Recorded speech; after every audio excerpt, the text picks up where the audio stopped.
A single dad saved a nurse during an explosion, and she became the one who saved his daughter. Sometimes fate doesn't just connect two lives, it binds them in ways no one can explain.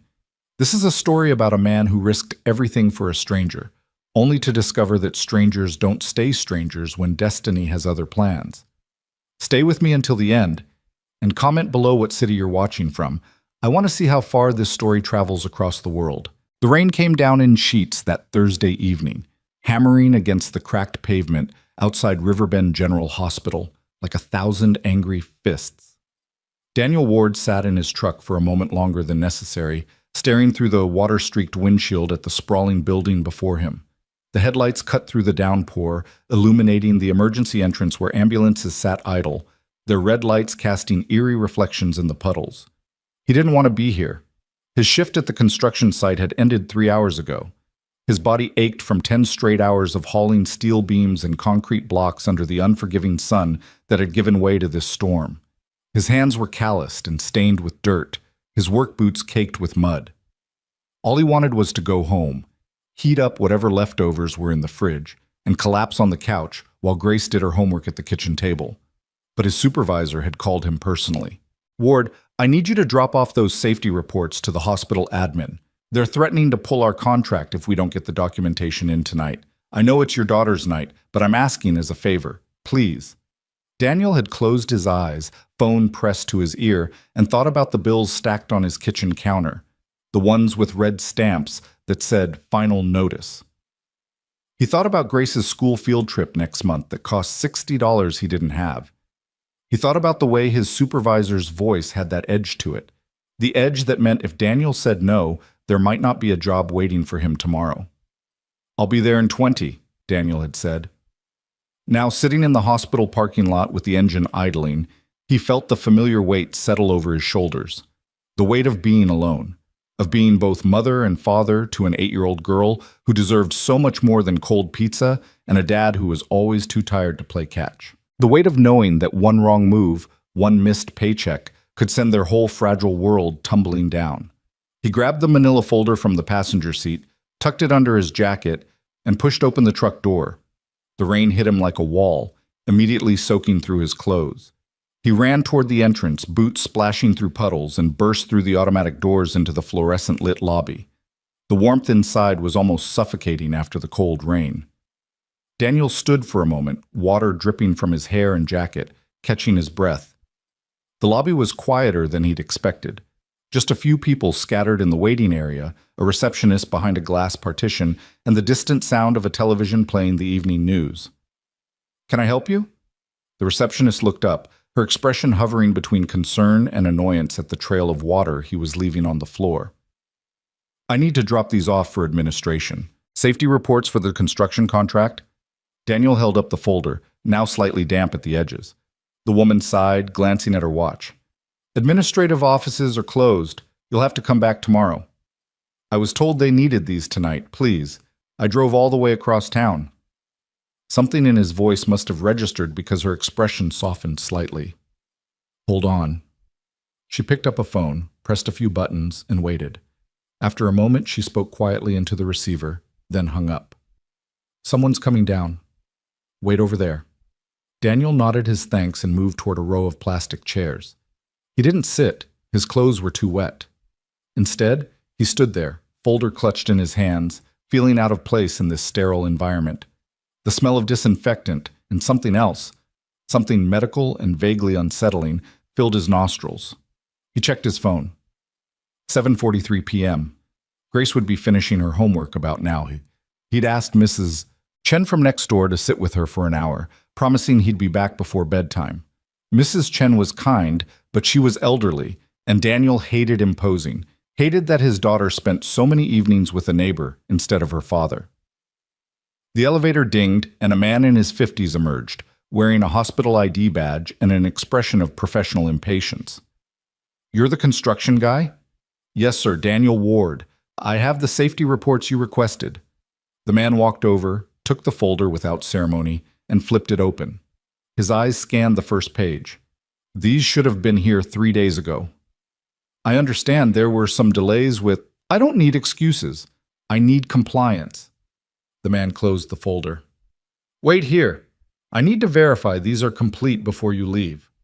Before Daniel could respond, the man turned and walked down a corridor to the left, disappearing through a set of double doors. Daniel let out a long breath. Of course, it couldn't be simple. Nothing in his life was ever simple. He glanced around the lobby again. A young couple sat huddled together, the woman crying softly into the man's shoulder. An elderly man in a wheelchair stared blankly at the television mounted on the wall. A teenager scrolled through his phone, leg bouncing with nervous energy. All these people with their own problems, their own weight to carry. Daniel's phone buzzed. A text from Grace. When are you coming home? Mrs. Chen fell asleep on the couch, LOL. He smiled despite himself and typed back. Soon, sweetheart. Be good. The lights flickered. Daniel looked up, frowning. The fluorescent tubes overhead buzzed, dimmed, then returned to normal. The receptionist glanced up from her computer, looking momentarily concerned, then shrugged and went back to whatever she was doing. Something felt wrong. Daniel couldn't explain it, just a sudden tightness in his chest, an instinct that made the hair on the back of his neck stand up. The same instinct that had saved him more than once on construction sites, that split-second awareness that told him to move before a cable snapped or a beam swung loose. The lights flickered again, longer this time. And then he smelled it. Gas. Faint but unmistakable, the sharp chemical odor cutting through the antiseptic hospital smell. Daniel's training kicked in immediately. He'd worked enough demolition sites, enough old buildings to recognize that smell anywhere. Hey, he called out to the receptionist. Do you smell that? She looked up, annoyed. Smell what? Gas. Natural gas? You need to evacuate. Now. The woman's expression shifted from annoyance to alarm. She stood up, sniffing the air. I do smell something. Where's the administrative wing? Which direction? Down that hall, but you can't just... Daniel was already moving. He didn't know why. Didn't stop to think about protocol or safety, or the fact that this wasn't his problem. He just knew that somewhere in this building there was a gas leak. And in his experience, gas leaks didn't just fix themselves. He ran down the corridor where the administrator had gone, his wet boots squeaking on the linoleum. The smell grew stronger with every step. The hallway branched off in multiple directions, signs pointing to radiology, emergency, administration, physical therapy. Hello? Daniel called out. Is anyone down here? No response. He turned left, following the strongest concentration of the smell.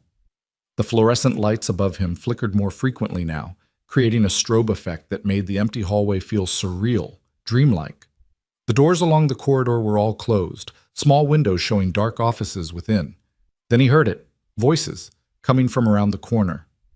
Daniel broke into a run. 2 nurses stood outside a door, one of them on her phone, the other waving her hand in front of her face.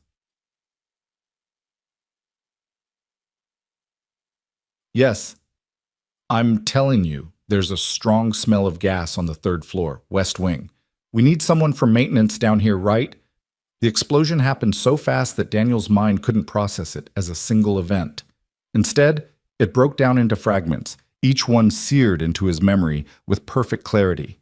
The orange flash of light from inside the room, the sound, not just loud but felt, a pressure wave that hit his entire body like a physical blow. The door blowing outward, glass and wood fragmenting into 1,000 projectiles. The 2 nurses thrown backward by the blast, their bodies ragdoll limp. The floor beneath his feet shaking, tiles cracking.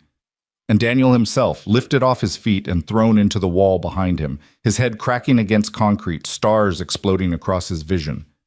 For a moment, maybe seconds, maybe longer, everything went dark. When awareness returned, it came with pain, screaming, all-encompassing pain in his back, his head, his arms. The smell of smoke and burning plastic filled his lungs, making him cough violently. His ears rang with a high-pitched whine that drowned out almost everything else. Daniel forced his eyes open. The hallway was chaos, debris everywhere, ceiling tiles hanging down, exposed wires sparking. The lights were completely out now, replaced by an eerie orange glow from small fires that had ignited along the walls. Thick black smoke was already gathering near the ceiling, rolling down in toxic clouds. He tried to stand and nearly collapsed. His left leg wouldn't support his weight properly. Gritting his teeth, Daniel grabbed onto the wall and pulled himself up. Every movement sent fresh waves of pain through his body. "Help!" The voice was weak, barely audible over the ringing in his ears and the crackling of flames. Daniel turned his head, trying to locate it through the smoke. "Please, someone." There. Through the haze, he could see one of the nurses who'd been standing outside the room. She was lying maybe 20 feet away, conscious but bleeding from a gash on her forehead. Beyond her, the other nurse lay motionless. Daniel stumbled toward the conscious woman, his vision swimming. "I'm coming. Hold on." "My leg," she gasped as he reached her. I can't move it." He looked down and saw her right leg twisted at an unnatural angle. Broken, definitely. "It's going to be okay. We need to get you out of here." "My friend, Lena, she was in there." The nurse pointed with a shaking hand toward the destroyed room, tears streaming down her face. "She went in to check on a patient. She's still in there." Daniel looked at the doorway, or what was left of it. Flames licked up the frame, and inside he could see nothing but smoke and debris. No one could survive in there. But even as the thought crossed his mind, he heard it. A cough. Faint, strangled, but definitely there. "I'll get her," Daniel heard himself say. "You can't. The ceiling. It's going to collapse." But he was already moving, leaving the injured nurse behind. Every rational part of his brain screamed at him to turn around, to get out, to save himself. He had a daughter at home. Grace needed him. He couldn't die in a hospital hallway trying to play hero for people he didn't even know. Yet his feet kept moving forward. The heat hit him the moment he crossed the threshold. Intense, like opening an oven. Daniel pulled his already wet jacket over his mouth and nose, crouched low where the air was slightly clearer, and pushed into the burning room. It had been some kind of storage area, metal shelving units now twisted and toppled, boxes and supplies scattered everywhere, many of them feeding the flames. The explosion had originated from somewhere near the back wall, where a massive hole now gaped, exposing pipes and wiring. "Hello?" Daniel called out, his voice muffled by the jacket. "Can you hear me?" Another cough, closer now. To his right, behind a fallen shelving unit. Daniel scrambled over debris, his hands immediately finding sharp edges, cutting through his palms, leaving wet trails of blood. He didn't care. He reached the shelving unit and looked behind it. A woman lay pinned beneath a steel support beam that had fallen across her chest and left arm. She was maybe 30, with dark hair matted with blood and dust, her blue scrubs torn and stained. Her eyes found his, wide with pain and fear and desperate hope. "Please," she whispered. "I can't breathe." The beam was massive, easily 300 pounds. Daniel looked around frantically for leverage, for anything he could use. The smoke was getting thicker, the heat more intense. They had maybe minutes, if that, before this whole section came down. His hands found the beam and he positioned himself, planting his feet as best he could on the unstable debris. "When I lift, you pull yourself out. Understand?" She nodded, tears cutting tracks through the soot on her face. Daniel took a breath, immediately regretted it as smoke filled his lungs, and pulled. The beam didn't budge. He tried again, every muscle in his back and arms straining, his injured leg threatening to give out. Nothing. "Come on!" he roared, not sure if he was talking to the beam, to himself, or to God. He repositioned, getting lower, and this time he didn't pull. He lifted with his legs, the way he'd been taught to lift heavy equipment on job sites. His vision went red at the edges, his head pounding from the earlier impact with the wall, but the beam moved. Just an inch, but it moved. The woman gasped, trying to wriggle free, but she was stuck. "More," she cried. "Just a little more." Daniel's entire body shook with the effort. He could feel something tearing in his shoulder, his hand slipping on the blood-slicked metal.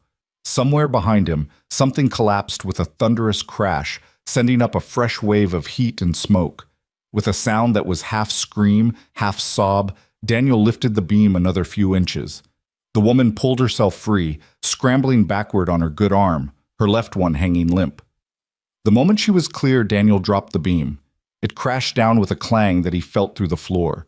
He grabbed her around the waist with one arm, hauling her up. "We have to go, now!" They stumbled toward the doorway together, her weight heavy against him, both of them coughing violently. The smoke was so thick now that Daniel could barely see 3 feet ahead. He kept one hand on the wall, following it, praying he was going the right direction. Behind them, the ceiling groaned, a deep, ominous sound that Daniel knew meant they had seconds at most. "Move, move, move!" He pushed her forward, and they burst through the doorway, into the corridor, just as the ceiling collapsed behind them with a deafening roar. The blast of air and debris threw them both forward, and they tumbled together across the floor, rolling to a stop in a tangle of limbs. For a long moment, Daniel couldn't move, couldn't think, could only lie there on the cold linoleum, every part of his body screaming in agony while his lungs fought for clean air. "Thank you." The woman, Lena, the other nurse had called her, was crying, her hand gripping his arm with surprising strength. "Thank you, thank you, thank you." Somewhere in the distance, sirens wailed. Emergency lights had kicked in, bathing everything in red. People were shouting, running. The hospital's fire alarm shrieked. Daniel managed to sit up, his head spinning. The woman he'd pulled from the room was in bad shape, her left arm clearly broken, blood seeping from multiple cuts, her breathing labored. But she was alive. "We need to get you to—" he started, but she cut him off. "I'm a nurse. I know. But first—" She looked around frantically. "Mara, my colleague, where is she?" Daniel looked back toward where the other nurse had been lying. Several hospital staff members had arrived, and they were already surrounding her, assessing her condition. One of them looked up and caught his eye, giving a small nod. She was being taken care of. Paramedics flooded the hallway, along with firefighters in full gear. Someone grabbed Daniel's shoulder, trying to check his injuries, but he shrugged them off. "I'm fine. Help her first." "Sir, you're bleeding." "I said I'm fine." The words came out harsher than he intended. Daniel struggled to his feet, ignoring the paramedics' protests. His hands were cut up badly, his clothes were ruined, and he could feel dozens of small injuries that would hurt like hell tomorrow. But he could walk. He could breathe. Grace. He needed to get home to Grace. "Sir, please, at least let us treat your hands. I have to go." Daniel backed away from them, from the chaos, from the woman with the dark hair who was looking at him with an expression he couldn't quite read through the pain and shock in her eyes. "Wait," she called out as the paramedics moved in to stabilize her. "What's your name?" But Daniel was already walking away, limping down the hallway toward the exit. Behind him, more of the corridor collapsed, sending up fresh clouds of dust and smoke. Firefighters rushed past him, heading toward the devastation. He made it to the lobby, which had transformed into a disaster zone. People everywhere, some injured, others just panicked. The receptionist who'd checked him in was sitting against a wall, being treated for shock. The administrator who'd taken his safety reports was shouting into a phone, his face red with stress. Daniel pushed through the automatic doors and back out into the rain. It felt good against his burned skin, cleansing. He walked to his truck on autopilot, climbed in, and sat there for a moment, hands shaking on the steering wheel. What had he just done? He'd risked his life, not in some dramatic, thought-out way, but impulsively, stupidly. If he died in there, Grace would have been alone, orphaned. Everything he'd worked for, every sacrifice he'd made to keep them together, would have been for nothing. And yet, when he'd heard that woman coughing, trapped beneath that beam, he hadn't hesitated. Daniel looked down at his hands. They were a mess, deep cuts across both palms, the beginning of burns on his forearms where his jacket had ridden up, blood mixed with the rainwater dripping from his clothes, staining the seat beneath him. He should go back. Let them treat his injuries. File an incident report. Do all the things a responsible person was supposed to do. Instead, he started the truck. The drive home was a blur. Every red light felt like an eternity, every turn sending fresh jolts of pain through his abused body. But finally, he pulled up in front of the small duplex he and Grace called home. Mrs. Chen's light was still on next door. Daniel dragged himself out of the truck and up the front steps. His hands shook so badly that he could barely get the key in the lock. When he finally managed to open the door, he found Mrs. Chen standing in the living room, her eyes wide with alarm. "Daniel, what happened to you?" "I'm okay, there was an accident at the hospital. Is Grace? She's asleep. Has been for half an hour. But you need a doctor." "I'm fine." The lie felt automatic at this point. Thank you for watching her. I'm sorry I was longer than I said. Mrs. Chen looked like she wanted to argue, but something in his expression must have stopped her. She gathered her things, a knitting project, her reading glasses, and moved toward the door. You're a good man, Daniel Ward, but you need to take care of yourself too. That little girl needs her father. I know. The words came out barely above a whisper. After she left, Daniel locked the door and stood in the silent living room. Grace's homework was neatly stacked on the kitchen table. She was a good kid, always did what she was supposed to. Her backpack sat by the door, ready for school tomorrow. The remnants of the dinner Mrs. Chen had made her, looked like spaghetti, were washed and drying in the rack. Normal. Everything so perfectly, painfully normal. Daniel walked down the short hallway to Grace's room and eased the door open. In the glow of her nightlight, a plastic star that she'd insisted on keeping even though she claimed she was too old for nightlights, he could see her sleeping peacefully, her brown hair spread across the pillow, her favorite stuffed bear clutched in one arm. She looked so much like her mother in that moment that it took his breath away. Daniel's throat tightened. He wanted to go to her, to hold her, to remind himself why he'd come home instead of staying at the hospital. But his clothes were filthy and wet, and the last thing he wanted was to wake her with questions about his injuries that he didn't know how to answer. So he just stood there in the doorway, watching her breathe, and let himself feel the full weight of how close he'd come to leaving her alone in the world. I'm sorry, he whispered, though he wasn't sure what he was apologizing for. For risking his life? For not being there for dinner? For all the ways he fell short of being the father she deserved? Grace stirred, but didn't wake. Daniel pulled the door closed and made his way to the bathroom.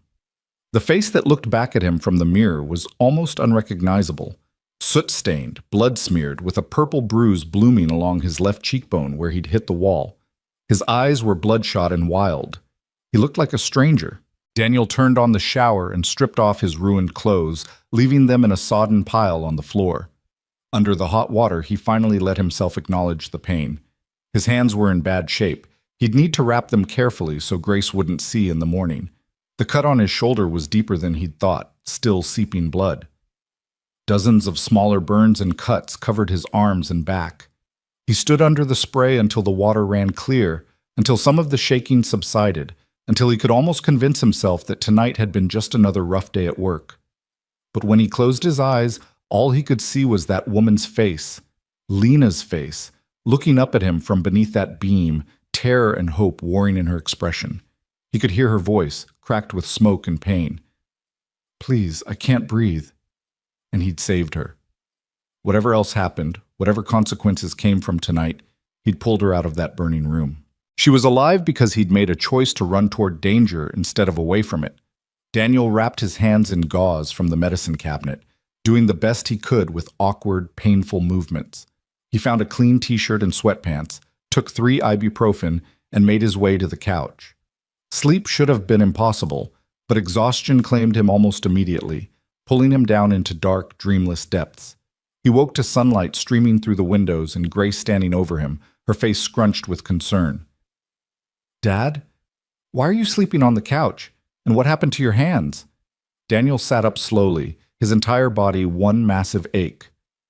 Morning, sweetheart. I just had a rough day at work yesterday.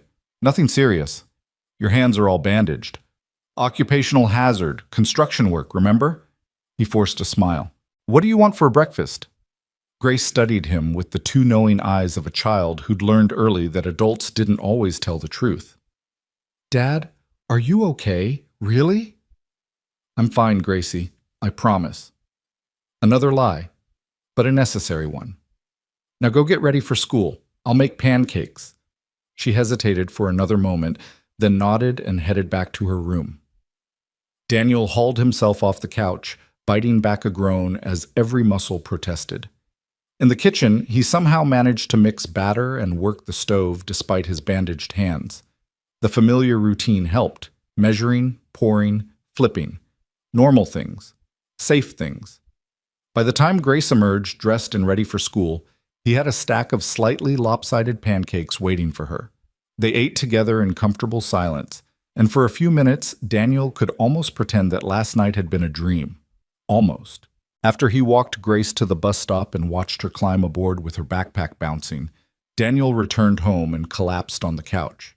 He needed to call work to explain why he wouldn't be coming in today, needed to do something about his hands, which were throbbing despite the painkillers, needed to figure out how to pay the bills when he'd probably just lost his job for abandoning those safety reports in the middle of a disaster. But for now, he just lay there, staring at the ceiling, and wondered about the woman he'd pulled from the fire. Lena. Was she okay?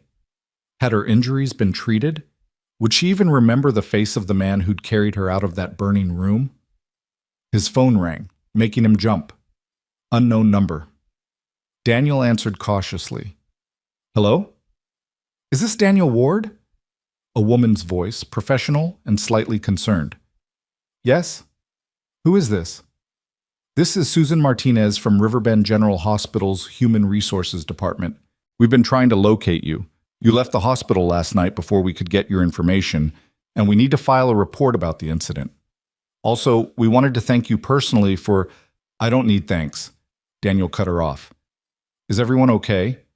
The nurses who were hurt? A pause. One is in stable condition with a broken leg and some lacerations. The other, Lena Brooks, she has a broken arm and required treatment for smoke inhalation and several burns. But thanks to you, Mr. Ward, she's going to make a full recovery. If you hadn't pulled her out when you did— She didn't need to finish the sentence. I'm glad she's okay, Daniel said quietly. We'd like you to come back to the hospital so we can properly treat your injuries, and I appreciate it, but I'm fine. Really.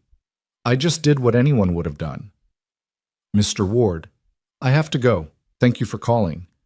He hung up before she could respond, then turned off his phone completely. The last thing he needed was attention or recognition or questions about why he'd been there in the first place. He just wanted to forget the whole thing, to move on, to keep his head down and his life simple. But later that afternoon, when Grace came home from school, she was carrying a newspaper someone had left on the bus. Dad, look! She thrust the paper at him, her eyes wide with excitement. There was an explosion at the hospital. It says a mysterious hero saved a nurse's life. Daniel's stomach dropped as he looked at the headline. Mystery Man Rescues Nurse from Hospital Explosion. Below it was a grainy photo taken from security footage, showing a figure in dark clothes carrying someone through smoke-filled hallways. The figure was too blurry to identify clearly, but Daniel knew exactly who it was. That's so cool, Grace said, bouncing with energy. I wonder who he is. The article says the nurse wants to find him to thank him. Dad, what if it was like a superhero or something? Daniel set the paper down carefully, his bandaged hands shaking slightly. I don't think it was a superhero, honey, just someone who was in the right place at the right time. Still, I hope they find him. He deserves a reward or something. Maybe, Daniel said softly, or maybe he just wants to be left alone. Grace gave him another one of those searching looks but didn't press. She wandered off to do her homework, leaving Daniel alone with the newspaper and his thoughts. He read the article despite himself. It quoted Lena Brooks. I don't even know his name. He appeared out of nowhere, lifted a beam that should have been impossible to move, and carried me out of that fire. I was unconscious for part of it, but I remember his voice telling me I was safe. I remember his hands, cut and bleeding from the debris, but he wouldn't let anyone help him. He just disappeared. I need to find him. I need to thank him for giving me my life back. Daniel folded the newspaper and threw it in the recycling bin. He didn't need thanks, didn't want recognition. He'd done what he had to do, and now it was over. In a few days, the story would fade from the news. People would forget. Life would return to normal. That's what Daniel told himself as he made dinner that night, as he helped Grace with her math homework, as he tucked her into bed and kissed her forehead. That's what he tried to believe as he lay in his own bed later, staring at the ceiling, his hands aching and his mind replaying those moments in the burning room over and over again. But deep down, in a place he didn't want to examine too closely, Daniel knew that something had changed. He'd crossed a line that couldn't be uncrossed, made a connection that couldn't be severed simply by walking away. He'd saved Lena Brooks' life. And somehow, though he didn't know it yet, that single act would set in motion a chain of events that would change everything. for both of them. Outside, the rain had started again, tapping gently against the window like a reminder of that night. Daniel closed his eyes and tried to sleep, tried to quiet the voice in his head that kept asking the same question over and over. What happens next? 2 weeks passed before Daniel's hands healed enough to return to work. The cuts had been deeper than he'd initially thought, requiring daily cleaning and fresh bandages that Grace helped him apply each morning with a concentration that made his heart ache. She never asked again about that night, but he caught her watching him sometimes with questions in her eyes that she was too afraid to voice. The construction site felt different when he finally went back. Or maybe he was the one who'd changed. He stood at the edge of the building's 3rd floor, looking down at the organized chaos below. Workers calling to each other, machinery beeping, the smell of concrete and metal and sweat, and felt disconnected from it all, like he was watching someone else's life through a window. "Ward!" His supervisor, Mike Chen, appeared beside him, hard hat askew and clipboard in hand. "Good to have you back, man. How are the hands?" "Better. Almost back to normal." Mike studied him for a moment, his weathered face creased with concern. "You know, you could have sued the hospital. Gas leak, explosion, no warning. That's negligence. My brother-in-law's a lawyer," he says. "I don't want to sue anyone, Mike." "Yeah, well..." Mike shuffled his papers, uncomfortable. "For what it's worth, that thing you did, pulling that nurse out, that took guts. My wife saw you on the news, or she says she did. That security footage was pretty grainy. I told her, that's my guy, Daniel Ward, and she didn't believe me. Said you don't seem like the hero type." Daniel turned away from the edge, picking up a measuring tape from the nearby supplies. "She's right. I'm not. Just happened to be there."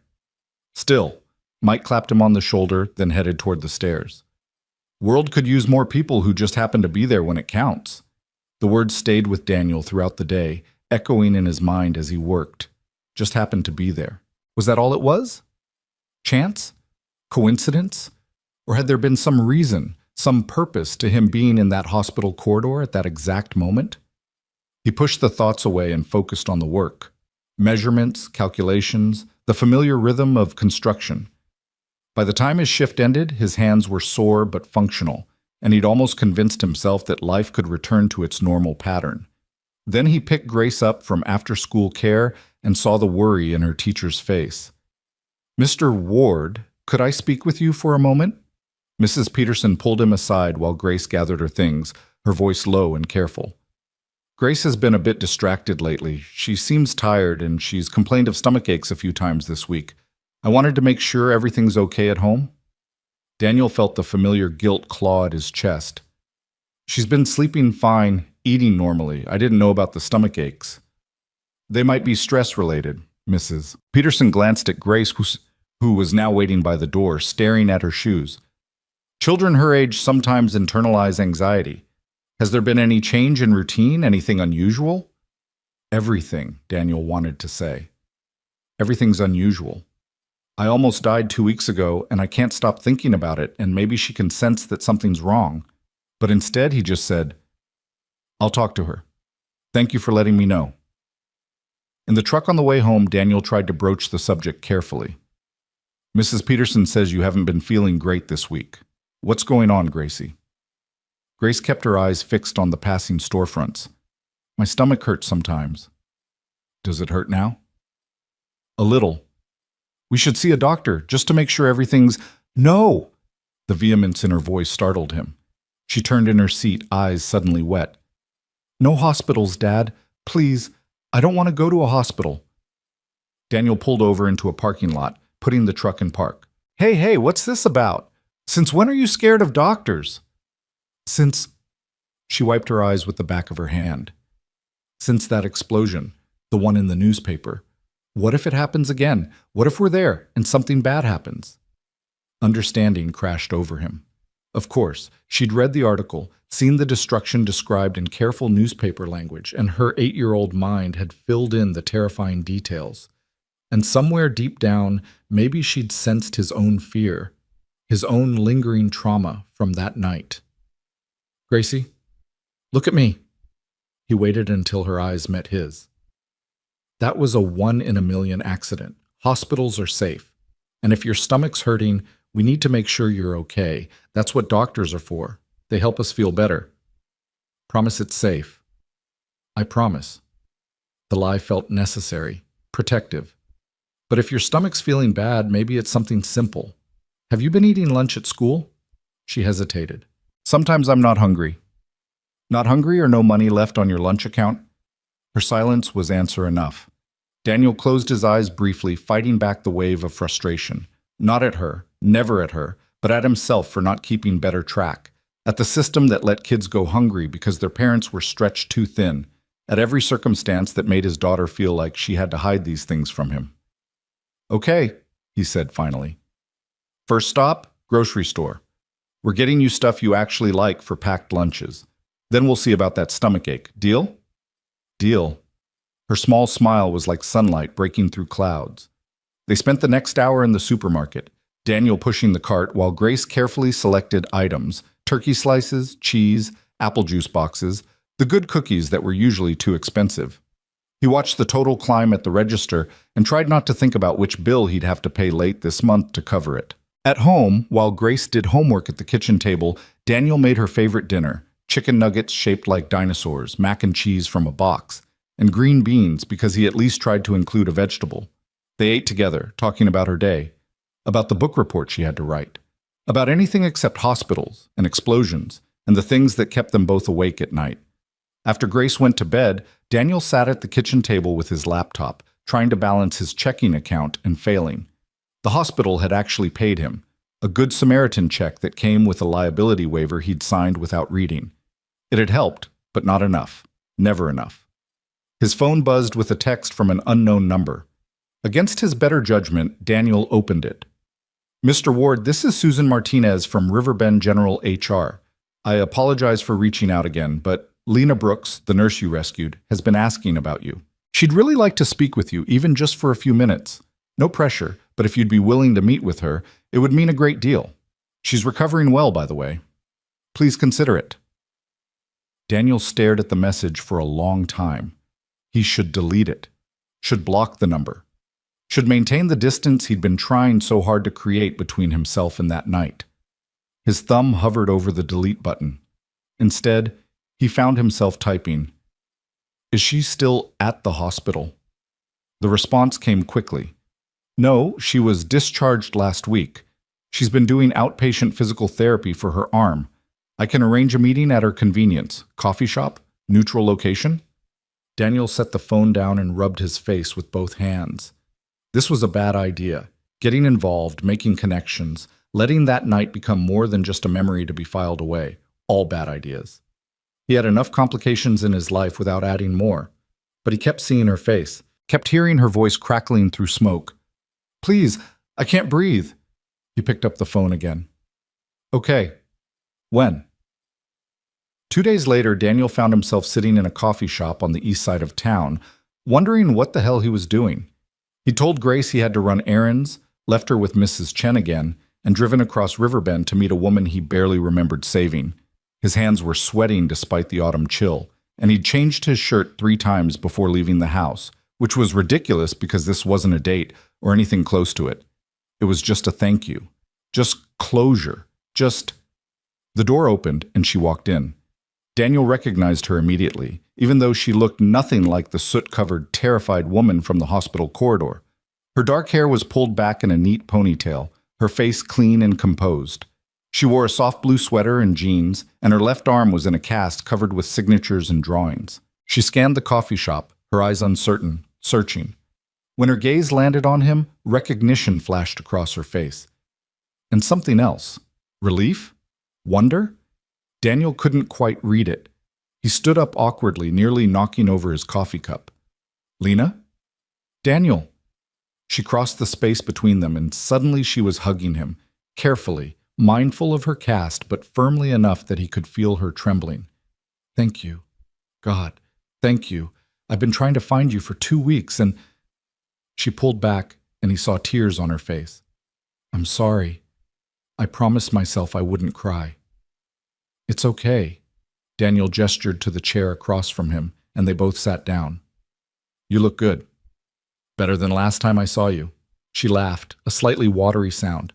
That's a low bar. I looked like I'd been hit by a truck. How's your arm? Healing. Clean break, they said. Could have been so much worse. She touched the cast self-consciously. The burns were mostly superficial, and my lungs are clearing up. By Christmas, I should be back to normal. Back to work, even, if they'll let me. That's good.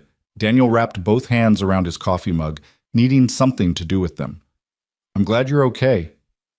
Because of you. Lena leaned forward, her expression intense.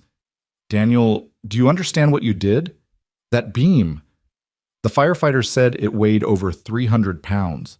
You lifted it by yourself, and then you carried me out through a burning building that was literally collapsing around us. You saved my life. Anyone would have... No. She cut him off firmly. No, they wouldn't have. Most people would have run the other way. The hospital staff, the other people in the building, they evacuated. They did the smart, safe thing, but you ran toward the fire. Why? Daniel stared into his coffee, searching for an answer he didn't have. I heard you coughing. I just couldn't leave. You have a daughter, don't you? When he looked up sharply, she explained, Susan mentioned it. She did some research trying to find you, said you're a single dad, work construction. Daniel, you risked orphaning your child to save someone you'd never met. That's not nothing. That's extraordinary.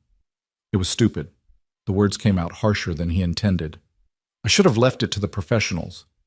Should have thought about Grace before I... He stopped, shaking his head. I'm not a hero. I'm just a guy who made an impulsive decision and got lucky that it worked out. Lena was quiet for a moment, studying him with an expression he couldn't quite decipher. You don't like attention, do you? That's why you left before anyone could get your information. Why you wouldn't let the paramedics treat you. I don't need attention. I just need to take care of my daughter and keep my job and pay my bills. That's it. That's all I'm trying to do. And that night complicated things. Yeah. Daniel finally met her eyes. It did. She nodded slowly, then reached across the table with her good hand and placed something in front of him. His jacket, the one he'd left at the hospital that night, now cleaned and folded. I wanted to return this, and I wanted to tell you in person what your decision, stupid or not, meant to me. You don't have to... Yes, I do. Her voice was gentle but firm. Daniel, I'm 32 years old. I've been a nurse for 8 years. I love my job, even though it's hard and underpaid and sometimes heartbreaking. I have a younger brother in college who's studying engineering. I have parents who are getting older and depend on me to help them navigate their medical care. I have friends who make me laugh and colleagues who make me better at what I do. I have a whole life, and that night I thought it was ending. I thought I was going to die under that beam, breathing in smoke, and no one would get there in time. She wiped her eyes with her good hand. And then you appeared, like something out of a movie, this stranger who wouldn't give up, who lifted something that should have been impossible to lift, who told me I was safe. You gave me my life back, Daniel. All those things I just mentioned, I still have them because of you. So yes, maybe it complicated your life. Maybe it was impulsive. But it mattered. It mattered more than you can possibly understand. Daniel felt his throat tighten. He wanted to tell her that she was making too much of it, that he wasn't special or brave or anything she seemed to think he was. But the raw gratitude in her voice, the tears on her face, made the words stick. I'm glad you're okay, he said finally. Really, that's all I wanted, for you to be okay. I am, thanks to you. She smiled, then reached into her purse and pulled out a card. I know you want to put this behind you, and I'll respect that. But if you ever need anything at all, please call me. Medical advice, help with healthcare bills, whatever. I mean it. You gave me something I can never repay, but I want to try. Daniel took the card, simple white with her name and phone number in neat printing. You don't owe me anything. Maybe not, but I want to help if I can. She stood up, and he did the same. Take care of yourself, Daniel Ward, and that daughter of yours. She's lucky to have a dad who cares so much about doing the right thing. They said goodbye at the coffee shop door, and Daniel watched her walk to her car, moving carefully, still healing but alive. Whole. The weight of what she'd said settled over him like a blanket, both comforting and suffocating. He drove home slowly, Lena's card tucked in his wallet, her words echoing in his mind. When he got back, Grace was watching TV with Mrs. Chen, and the normalcy of the scene, his daughter curled up on the couch with her homework finished, the comfortable clutter of their small living room, felt almost surreal after the intensity of the conversation he'd just had. "How were your errands?" Mrs. Chen asked as she gathered her things to leave. "Fine. Good." Daniel managed to smile. "Thanks again for watching her." After Mrs. Chen left, Grace bounded over to him. "Dad, guess what? My stomach doesn't hurt anymore. Mrs. Chen made me tea and it was gross, but it worked." "That's great, honey." He pulled her into a hug, breathing in the scent of her strawberry shampoo. "I'm glad you're feeling better." They spent the evening like they spent most evenings: homework, dinner, a movie that Grace picked out. Daniel tried to focus, to be present, but his mind kept drifting back to the coffee shop. To Lena's face as she described her life, all the things she had because he'd made a split-second decision to run into a burning room. Later, after Grace was asleep, Daniel sat on the porch steps in the cool night air, staring at nothing. The street was quiet, most of the neighbors already settled in for the night. Somewhere in the distance, a dog barked. Normal sounds, normal life. He pulled out his wallet and looked at Lena's card again. On impulse, he took out his phone and saved her number, though he couldn't say why. He wasn't going to call her. This was the end of it. They'd met, she'd said thank you, he'd accepted her gratitude, and now they could both move on with their lives. That was how it was supposed to work. The universe, Daniel would later realize, had other plans. The call came 3 days later, at 11:47 p.m. on a Wednesday night. Daniel was half asleep on the couch, having dozed off during the late news, when his phone rang. He grabbed it without looking at the screen, assuming it was a wrong number, or maybe Mike with some early morning shift emergency. "Hello? Sir, this is Riverbend General Hospital Emergency Department. We have an 8-year-old female patient who was brought in after a motor vehicle accident. She's asking for her father, Daniel Ward. Is this—" Daniel was on his feet before the nurse finished speaking, his heart pounding so hard he could feel it in his throat. "Grace? Is that Grace? What happened? Is she—" "Sir, she's stable, but she needs immediate surgery for internal bleeding. We need you to come to the hospital right away. How soon can you, Cha? I'm leaving now. 10 minutes. I'll be there in 10 minutes. His hands were shaking so badly he could barely keep hold of the phone. "Tell her I'm coming. Tell her Daddy's coming." "We will. Drive safely, Mr. Ward." The next few minutes were a blur of motion, grabbing his keys, running to the truck, barely remembering to lock the front door. His mind couldn't process what he'd heard. Motor vehicle accident, Grace, surgery, internal bleeding. The words jumbled together into a nightmare that couldn't be real, couldn't be happening. Grace had been at a sleepover. Emma Bradshaw's house, 3 streets over. Emma's mom had called earlier to confirm, and Daniel had talked to Grace herself at 8:30. She'd been happy, excited about the movie they were going to watch. How could she be at the hospital? How could there have been an accident? Daniel drove faster than he should have, running one red light, his hands white-knuckled on the steering wheel. He prayed to God, to the universe, to anyone who might be listening, "Please let her be okay. Please. I'll do anything. Just let my baby be okay." The hospital emergency entrance blazed with lights. Daniel parked haphazardly and ran inside, his legs barely supporting him. "My daughter, Grace Ward, they called me. Where is she?" The receptionist was already standing. "Room 7, through those doors, turn left. Dr. Martinez is waiting for you." Daniel burst through the doors into the emergency department. The familiar smell of antiseptic hit him, and for a disorienting moment he was back in that smoke-filled corridor 2 weeks ago. But this was different. This was Grace. This was everything that mattered. A doctor in scrubs met him outside room 7. "Mr. Ward, I'm Dr. Martinez, your daughter." "Where is she? I need to see her." "She's being prepped for surgery right now, but you can see her first." Dr. Martinez's voice was professional but kind. "Mr. Ward, I need you to stay calm for her sake. She's scared and she needs her father to be strong. Can you do that?" Daniel nodded, not trusting his voice. The doctor opened the door, and there she was. Grace looked so small on the hospital bed, dwarfed by the equipment surrounding her. Her face was pale, bruised on one side, and there was a cut above her eyebrow that had been bandaged. But her eyes, her beautiful brown eyes, were open and looking for him.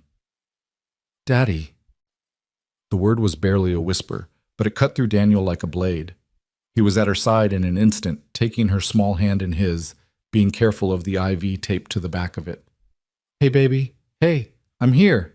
Daddy's here." "It hurts." Tears leaked from the corners of her eyes. "My stomach hurts really bad." "I know, sweetheart. I know. But the doctors are going to fix it. You're going to be okay." He looked up at Dr. Martinez desperately. "What happened?" The doctor pulled him slightly away from the bed, speaking in a low voice. "There was an accident. The vehicle she was in was T-boned at an intersection by a drunk driver. The other children had minor injuries, but Grace took the brunt of the impact on her side. She has internal bleeding in her abdomen. We believe it's her spleen. We need to operate immediately." "Operate?" Daniel's vision swam. "How dangerous is it?" "There are always risks with surgery, especially emergency surgery. But Mr. Ward, if we don't operate now, the bleeding will continue. We don't have a choice." Daniel looked back at his daughter, at her pale face and frightened eyes, and felt his world cracking apart. Okay, do it, whatever she needs." A nurse approached with paperwork. "We need your consent to proceed." His hand shook so badly he could barely hold the pen, but Daniel signed. His signature looked like a stranger's, jagged and uncertain. Then he moved back to Grace's bedside. "Gracie, you're going to go with these doctors now, and they're going to make your stomach better. And when you wake up, I'll be right here waiting, okay? Don't leave me." Her grip on his hand tightened. "Promise you won't leave." "I promise, baby. I'm not going anywhere. I'll be here the whole time." They wheeled her bed toward the surgical wing, and Daniel walked alongside, holding her hand until the last possible moment. At the double doors marked "Surgery, Authorized Personnel Only," a nurse gently touched his arm. "We'll take good care of her, Mr. Ward. There's a waiting room down the hall. Someone will update you as soon as possible." And then they were gone, pushing Grace through those doors, taking her away from him. Daniel stood frozen in the hallway, feeling like every part of his body had been hollowed out and filled with ice water. "Mr. Ward?" A gentle voice beside him. He turned and saw a woman in scrubs standing there, her face kind and concerned.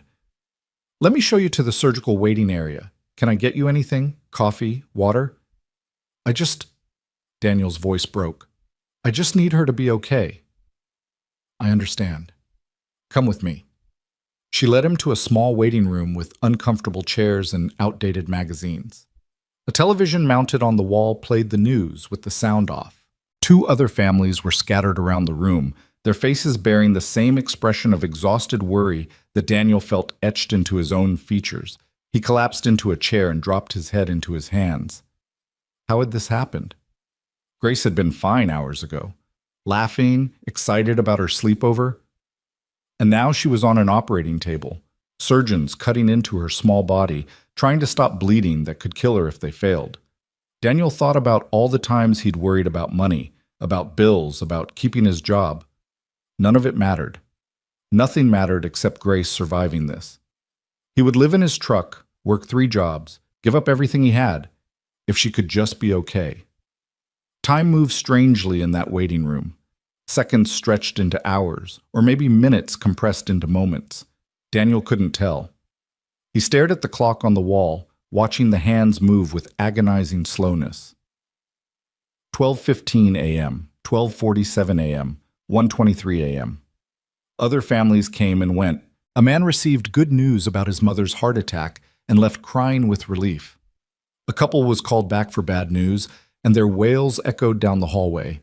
Each time the door opened, Daniel's heart leaped into his throat, hoping and dreading in equal measure. At 2:06 a.m., the door opened and a nurse appeared. "Family for Grace Ward?" Daniel shot to his feet. "That's me. Is she—" "She's still in surgery. Dr. Chen wanted me to give you an update. They've located the source of the bleeding and are working to repair it now. Everything is proceeding as expected." "How much longer?" "At least another hour, possibly 2. These things take time, Mr. Ward. Try to rest if you can." Rest. The suggestion was almost laughable. Daniel sank back into his chair, his legs suddenly unable to support him. He thought about calling someone, Mrs. Chen maybe, or Mike from work. But what would he say? What could anyone do except wait with him? And he didn't have the energy to comfort anyone else right now. His phone buzzed. A text from an unknown number. "This is Emma's mom. I'm so sorry. The other driver ran a red light. There was nothing I could do. Please tell me Grace is okay. Please." Daniel stared at the message for a long moment, then turned off his phone. He couldn't deal with that right now, couldn't process blame or apologies or anything beyond the desperate need for his daughter to survive. The minutes crawled by. 2:30 a.m., 3:00 a.m. The waiting room slowly emptied until Daniel was alone with his thoughts and fears. He found himself making bargains with God, with fate, with the universe. Take anything. Take everything. Just let her live. At 3:42 a.m., footsteps approached down the hallway. Daniel looked up and saw a figure in surgical scrubs walking toward the waiting room. Not Dr. Martinez. Someone else. A woman. The door opened and Daniel's breath caught in his throat. It was Lena. She still had her cast on, and she looked tired, dark circles under her eyes, her hair pulled back in a messy ponytail. But her expression was focused, professional, overlaid with something else. Recognition, and underneath that, determination. "Daniel?" She crossed the room quickly. "I just heard. I came as soon as I found out. You..." He struggled to form words. "You're working? I thought you were on medical leave." "I am. I was home when I got the call about a surgical case, pediatric trauma. I volunteer as a surgical nurse sometimes, even when I'm not on duty. I didn't know it was Grace until I saw the chart." She sat down beside him, close enough that he could feel the warmth of her presence. "Daniel, she's in good hands. Dr. Chen is one of the best pediatric surgeons we have. If anyone can save her, it's him." "If." The word felt like ash in his mouth. "You said if." "She's going to make it." Lena's voice was firm, certain. "I'm going to make sure of it." "You can't promise that. No one can promise that." "No. But I can promise that I'll be in there with her every second, making sure everything goes right. I'm about to scrub in." Daniel looked at her, really looked at her. The woman whose life he'd saved, now standing here ready to save his daughter's. The impossible symmetry of it made his head spin. "Why?" he whispered. "Why would you do that? You don't owe me." "This isn't about debt." Lena reached out and took his hand, his scarred, calloused hand that had lifted a steel beam 2 weeks ago. "This is about a little girl who needs help and a father who once ran into a burning building for someone he didn't know. Let me do this, Daniel. Let me be the one who's there for Grace the way you were there for me." Tears burned in Daniel's eyes, the first he'd allowed himself since getting the phone call. "Please save her, please. She's everything. She's all I have." "I know." Lena squeezed his hand gently. "And that's exactly why she's going to be fine. Because she has a father who loves her that much. That kind of love doesn't let go easily." She stood up, but before she could leave, Daniel grabbed her wrist. "Lena, thank you." She looked down at him, and in her eyes he saw the reflection of that moment in the hospital corridor, when he'd told her she was safe, when she'd looked up at him with desperate hope and trust. Now that same trust was being offered back to him, a gift he hadn't known he needed until this moment. "You're welcome," she said softly. Then she turned and walked toward the surgical wing, disappearing through those same double doors that had swallowed his daughter hours earlier. And Daniel sat alone in the waiting room, holding onto the warmth where her hand had touched his, and waited for his world to be either saved or shattered. The minutes after Lana disappeared through those surgical doors felt like centuries. Daniel sat motionless in the hard plastic chair, his body present, but his mind somewhere else entirely, hovering in that operating room with his daughter, willing her heart to keep beating, her blood to keep flowing, her small body to hold on just a little longer. He thought about the first time he'd held Grace. She'd been so tiny, barely 6 pounds, with a shock of dark hair and lungs that could wake the entire maternity ward. Her mother, Jennifer, had been exhausted but glowing, and she'd placed that impossibly small bundle in his arms and said, "She's ours, Danny. We made this." 3 years later, Jennifer was gone, cancer that came fast and merciless, and Grace had become not just his daughter, but his entire reason for existing. Now that reason was on an operating table, her body opened up, her life hanging in the balance between skilled hands and fate's cruel whims. Daniel pressed the heels of his palms against his eyes, trying to stop the spinning in his head. The waiting room walls seemed to close in, the fluorescent lights too bright, the antiseptic smell too strong. He stood abruptly and walked to the window, pressing his forehead against the cool glass. Outside, Riverbend slept under a blanket of darkness, streetlights casting orange pools on empty roads. Somewhere out there, a drunk driver was probably sleeping off his mistake in a jail cell, completely unaware that he'd shattered someone's world tonight. Daniel's hands curled into fists. The anger felt good, clean, better than the helpless terror that threatened to drown him. But anger wouldn't help Grace. Nothing he could do right now would help Grace except wait and trust that the doctors, that Lena, would bring her back to him. The thought of Lena made his chest tighten in a different way. She'd walk through those doors with such confidence, such certainty, as if her presence alone could tip the scales in Grace's favor. Maybe it could. Maybe the universe did work in mysterious ways, arranging lives and debts and second chances in patterns too complex for human minds to understand. Or maybe it was all random chaos, and he was grasping at cosmic meaning where none existed. "Mr. Ward?" A voice pulled him from his thoughts. Daniel turned to see a young nurse, different from the others, with kind eyes and a gentle smile. "I brought you some coffee. It's not great, but it's hot." "Thank you." He took the styrofoam cup, wrapping both hands around its warmth, even though the waiting room wasn't cold. "Have you heard anything?" "Not yet, but no news is often good news in surgery. If there were complications, someone would have come out." She hesitated, then added, "Lena Brooks is in there with your daughter, right? She's incredible. One of the best surgical nurses we have. If she's watching over Grace, you can breathe a little easier." Daniel nodded, not trusting his voice. The nurse gave his arm a gentle squeeze and left him alone again. He returned to his chair, coffee cooling in his hands, untouched. Time continued its strange distortion. The clock hands moved but felt stuck. Daniel's phone remained off. He couldn't handle Emma's mother's apologies or anyone else's concern. This vigil was something he needed to endure alone, in this sterile room that smelled of fear and disinfectant and desperate prayers. At some point, exhaustion pulled him under. Not sleep exactly, but a strange half-consciousness where he was aware of the waiting room around him but also somewhere else, in memories that felt more real than the present moment.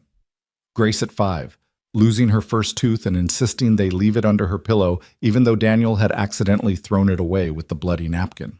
Grace at 7, performing in her first school play, one of 3 trees in the background, but waving at him with such enthusiasm that she'd knocked over another tree. Grace last week, helping him cook dinner, flour in her hair, laughing as she tried to flip a pancake and sent it flying onto the floor instead.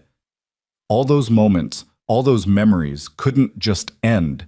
The universe couldn't be cruel enough to let a drunk driver erase an entire future in one moment of senseless impact. "Mr. Ward." Daniel jerked awake. When had he actually fallen asleep? To find Dr. Chen standing before him.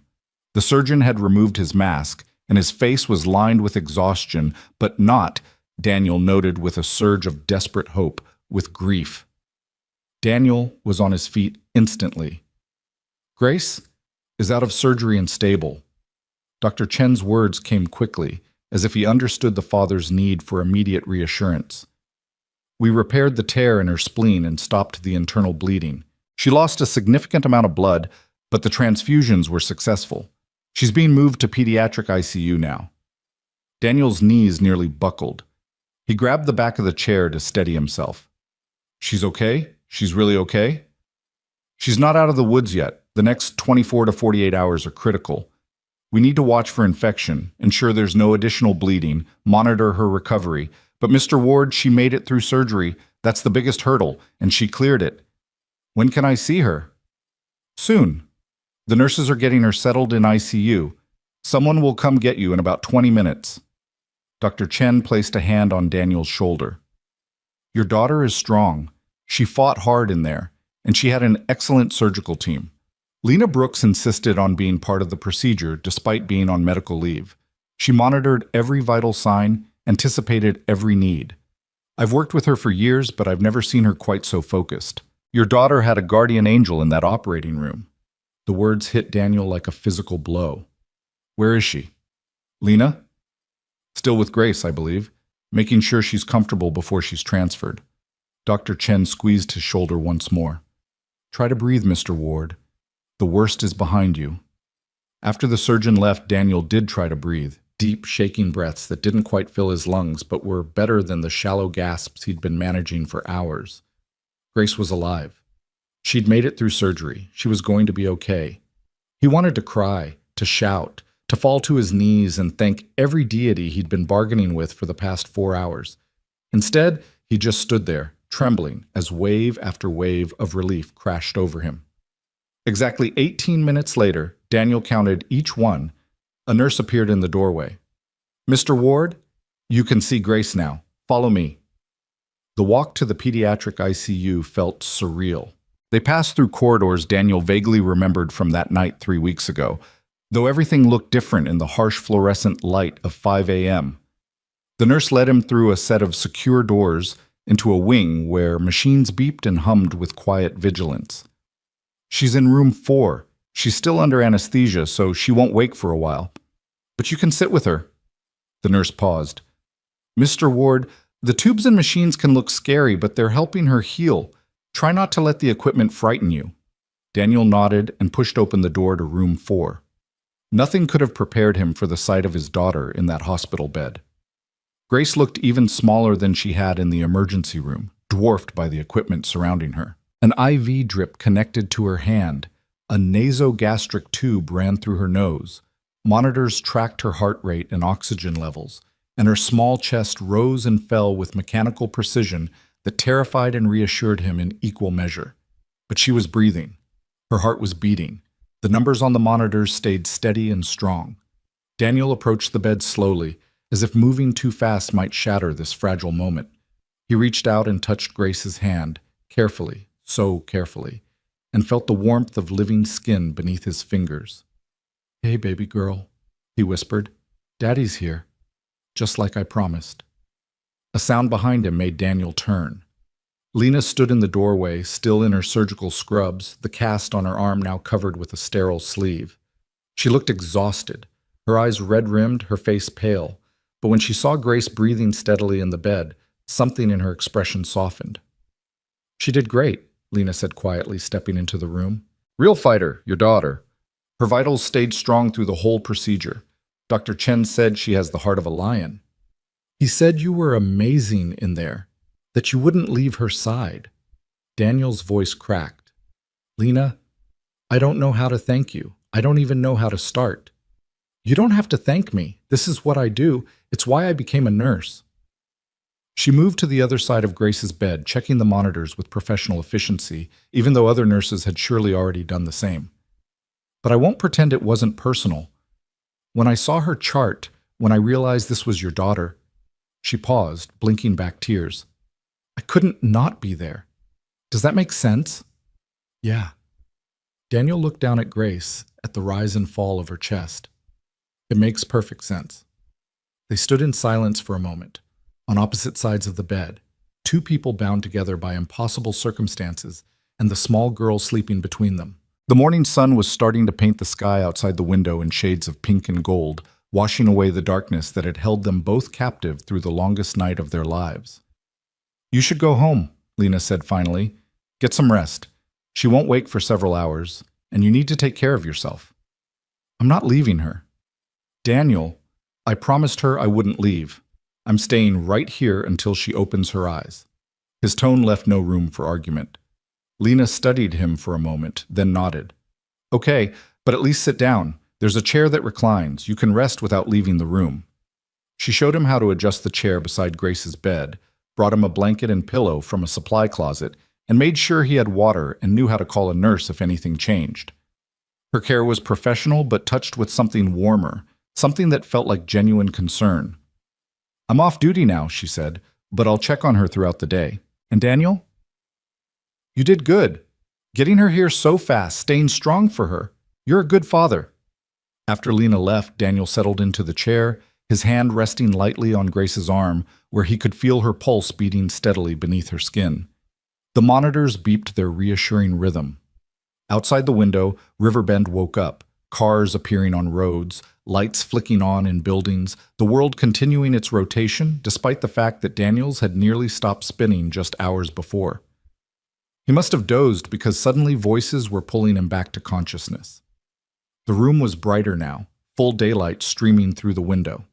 A nurse was checking Grace's vitals while another adjusted her IV. Daniel sat up quickly, alert to any sign of distress. "She's doing well," one of the nurses assured him. "All her numbers look good. Dr. Chen will be by to check on her around 9. After they left, Daniel stood and stretched, his body stiff from the uncomfortable chair. He moved to Grace's bedside and studied her face. The bruising looked worse in daylight, purple and yellow spreading across her cheekbone. The cut above her eyebrow had been neatly stitched, but underneath the injuries, she was still his Grace, still his baby girl. "You're going to be okay," he told her, even though she couldn't hear him. "We both are." Throughout the morning, medical staff came and went. Doctors consulted charts. Nurses changed IV bags. A phlebotomist drew blood for testing. Daniel watched it all with hawk-like attention, questioning anything he didn't understand, demanding explanations for every beep and alarm. The staff were patient with him, understanding that fear made people need control where they could find it. Around noon, Grace's eyelids began to flutter.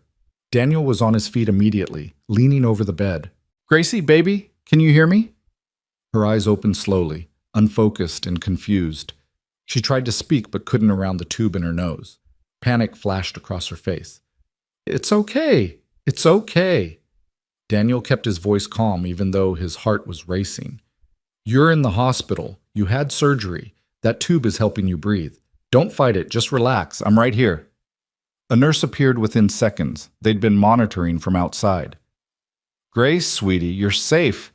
Your dad is here. Can you squeeze his hand for me?" Grace's small fingers tightened around Daniel's. The relief that flooded through him was almost painful in its intensity. "That's perfect. You're doing so well." The nurse checked her monitors, made some notes. "I'm going to page Dr. Chen. Grace, you're going to feel pretty uncomfortable for a while, but we're giving you medicine for the pain. Just try to stay calm, okay?" Over the next hour, Grace drifted in and out of consciousness. Each time she woke, Daniel was there, speaking softly to her, holding her hand, reminding her that she was safe and loved. The tubes came out that afternoon, and being able to see her face fully again, to hear her voice, even if it was just whispered requests for water or complaints that everything hurt, felt like a gift he hadn't earned but would cherish anyway. "Daddy," she croaked that evening, "was I in an accident?" Daniel had been dreading this question. "Yes, baby. The car you were in got hit by another car, but you're safe now. You're going to be okay." "Emma?" "Emma and the other kids just had bumps and bruises. You were the unlucky one who got hurt worse." He stroked her hair gently. "But you're strong. You're going to heal up good as new." "My stomach hurts." "I know. That's where they had to do surgery, but it's going to get better every day." She was quiet for a moment, processing. "I was scared." "Me too, Gracie. Me too." Daniel blinked back tears. "But we're both okay now." That night, Grace's first full night of recovery, Daniel maintained his vigil in the chair beside her bed. He dozed fitfully, waking at every sound, every change in the monitor's rhythm. The nurses who came to check on Grace worked quietly around him, and more than one brought him coffee or snacks, silently acknowledging his refusal to leave his daughter's side. Around 3 in the morning, during one of his wakeful periods, the door opened softly. Lena slipped in, moving quietly so as not to disturb Grace. She was in regular clothes now, jeans and a sweater, but still had that cast on her arm. "I couldn't sleep," she whispered by way of explanation. "Thought I'd check on our girl." Daniel noticed the hour but didn't comment on it. "She's been awake a few times, in pain, but stable." Lena moved to the bedside and studied the monitors, then Grace's sleeping face. "She looks better. Color's improving." She turned to Daniel. "And you look like hell. When's the last time you ate?" "I don't remember." "There's a decent cafeteria on the second floor. It's open all night. Go get some real food. I'll stay with her." "Lena, you don't have to." "I know I don't have to. I want to. Please, Daniel, let me help. When he hesitated, she added, Grace needs you healthy and functional, not running yourself into the ground. 20 minutes. Get food, stretch your legs, come back. I'll be right here. Something in her tone, gentle but firm, the voice of someone who knew about caring for others and the importance of self-care, made Daniel relent. 20 minutes. If anything changes, I'll call you immediately. Go. The hospital at 3 a.m. was a strange place. Mostly empty corridors, the occasional medical staff member moving with purpose, the ever-present hum of equipment keeping people alive. Daniel made his way to the cafeteria, got a sandwich he didn't taste and coffee he desperately needed, and was back in Grace's room in exactly 18 minutes. Lena was sitting in his chair, her good hand resting lightly on Grace's arm, humming something soft and melodic. She looked up when he entered and smiled. She stirred once, but settled right back down when I talked to her. Lena stood, stretching. You're back quick. Promised 20 minutes. Daniel set his coffee on the bedside table. That song you were humming, I know it. My mom used to sing it to me when I was sick, old Irish lullaby. Lena glanced at Grace. Seemed to help. They stood together in the quiet room, watching Grace sleep, and Daniel felt something shift between them. Not attraction exactly, though Lena was beautiful in an understated way he was only now beginning to notice, but connection, understanding, the recognition of two people who had saved each other's lives in different ways and were now bound together by something neither had asked for, but both seemed willing to accept. I should let you rest, Lena said finally. But Daniel, I'm going to keep checking on Grace, not just as a nurse, but as someone who cares, if that's okay with you. It's more than okay. Daniel's voice was rough with exhaustion and emotion. It means everything. After she left, Daniel settled back into his chair and closed his eyes. For the first time since that phone call had shattered his world 36 hours earlier, he felt something close to peace. Grace was alive. She was healing. And somehow, impossibly, they had Lena watching over them both. The next morning brought Dr. Chen with good news. No signs of infection, vitals are strong, she's tolerating liquids well. If this continues, we can move her out of ICU to a regular pediatric room by tomorrow. And when can she come home? Daniel asked. If all goes well, maybe 5 to 7 days. She'll need several weeks of recovery at home, no strenuous activity, follow-up appointments. But she's young and resilient. Kids bounce back from this kind of thing better than adults. Dr. Chen smiled. Your daughter is doing remarkably well, Mr. Ward. Try to relax a little. Relaxing felt impossible, but Daniel tried. He let the nurses shoo him out of the room for 20 minutes while they bathed Grace and changed her bedding. He called Mrs. Chen to explain what had happened and arrange for her to bring him clean clothes. He even managed to eat an entire meal in the cafeteria instead of just picking at hospital food. When he returned to Grace's room, he found her awake and looking marginally better. The pallor had faded from her face, replaced by a hint of color. She even managed a small smile when she saw him. Hey, Daddy. Hey, baby girl. How are you feeling? Like I got hit by a car. Her attempt at humor made his heart soar even as it broke. Technically, you did. Daniel sat on the edge of her bed, careful not to jostle her. But you're tough, tougher than your old man. Dad? Her voice turned serious. That nurse who was here this morning, the nice one with the broken arm, she said she knows you. Daniel felt his pulse quicken. Yeah, we met a few weeks ago. She said you saved her life. Is that true? He should have known Grace would ask. Should have prepared an answer. There was an accident at the hospital. She was trapped, and I helped her get out. It wasn't as dramatic as it sounds. Grace studied him with those two knowing eyes. The explosion. From the newspaper. That was you, wasn't it? The mystery man. Gracie, it was. Her certainty left no room for argument. And now she's helping you take care of me. Because you helped her. I guess so. That's nice. Grace's eyes were already drifting closed again. I like her. She has a nice smile. As his daughter fell back asleep, Daniel sat there processing her words. Out of the mouths of babes, as the saying went. Grace had summed up in 2 sentences what Daniel had been trying to understand for days.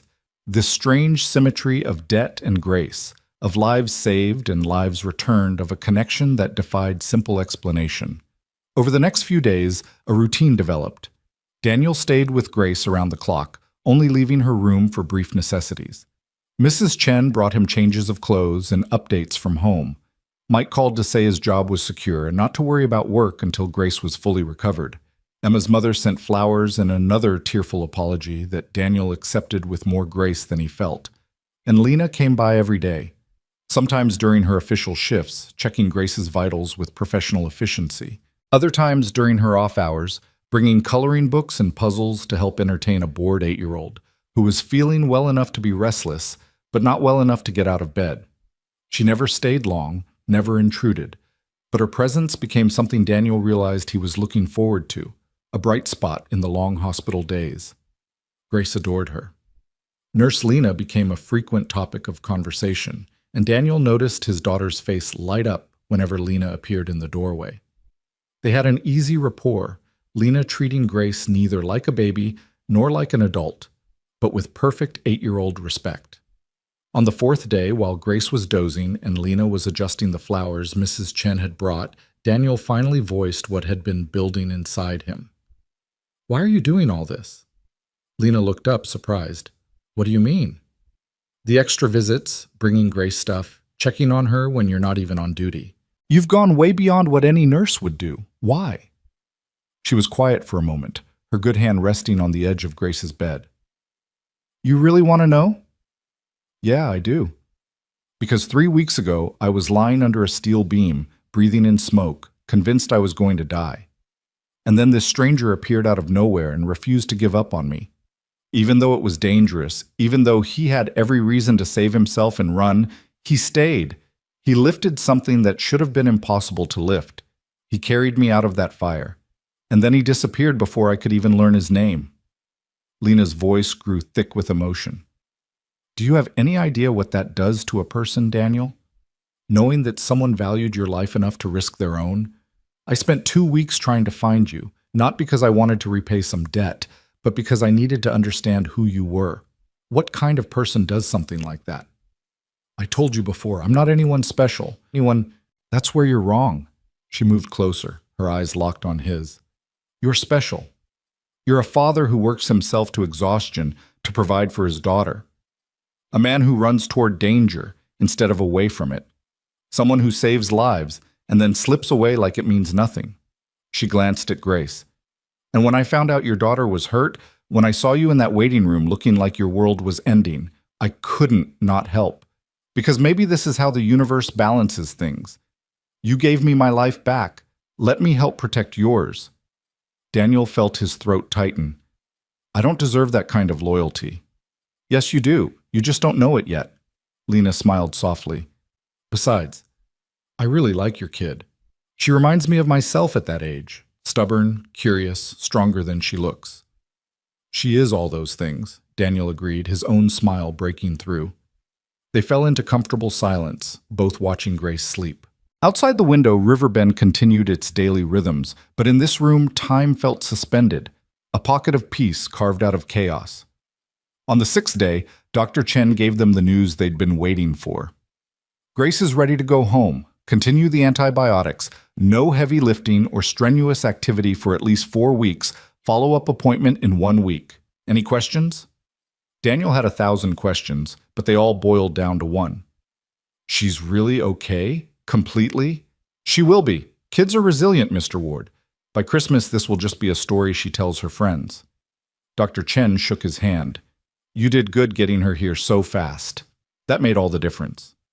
The discharge process took most of the afternoon. Paperwork, medication instructions, a wheelchair ride to the hospital entrance that Grace pretended to hate but secretly enjoyed. Lena appeared just as they were getting ready to leave, still in her scrubs from a shift, her cast now covered in Grace's artwork and get-well messages.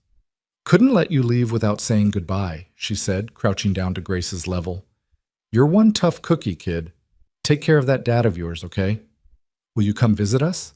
Grace asked, her eyes hopeful. "At our house?" Lena glanced at Daniel, a question in her expression. He found himself nodding before he could overthink it.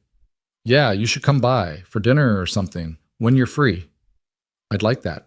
Lena stood and impulsively Grace threw her arms around the nurse's waist in a fierce hug. Thank you for helping me not die, Grace said matter-of-factly. Lena laughed through sudden tears. You're welcome, sweetheart. Any time. As Daniel pushed the wheelchair toward the exit, Grace chattering excitedly about going home and seeing Mrs. Chen and sleeping in her own bed, he looked back once. Lena stood in the hospital corridor, her broken arm in its cast, watching them leave. Their eyes met across the distance, and something passed between them. An acknowledgement, a promise, a beginning of something neither had planned, but both seemed willing to explore. Whatever it was, Daniel thought as they emerged into the autumn sunshine, it felt like hope. The house felt different when they got home. Daniel pushed open the front door, Grace walking slowly beside him with one hand pressed against her healing incision, and the familiar space of their small duplex seemed both exactly the same and completely transformed. Mrs. Chen had been busy. The place was spotless. Fresh flowers sat on the kitchen table, and there was a casserole in the fridge with reheating instructions taped to the lid. Welcome home, sweet girl, Mrs. Chen appeared from the hallway, her eyes wet with tears. She'd been watering their neglected houseplants, Daniel realized. I've been so worried. Let me look at you. Grace submitted to a gentle inspection, Mrs. Chen clucking over the bruises that were finally fading from purple to yellow-green. You gave us all quite a scare, young lady, but you're home now, safe and sound. Thanks for taking care of everything, Daniel said, his voice rough with gratitude he couldn't quite express.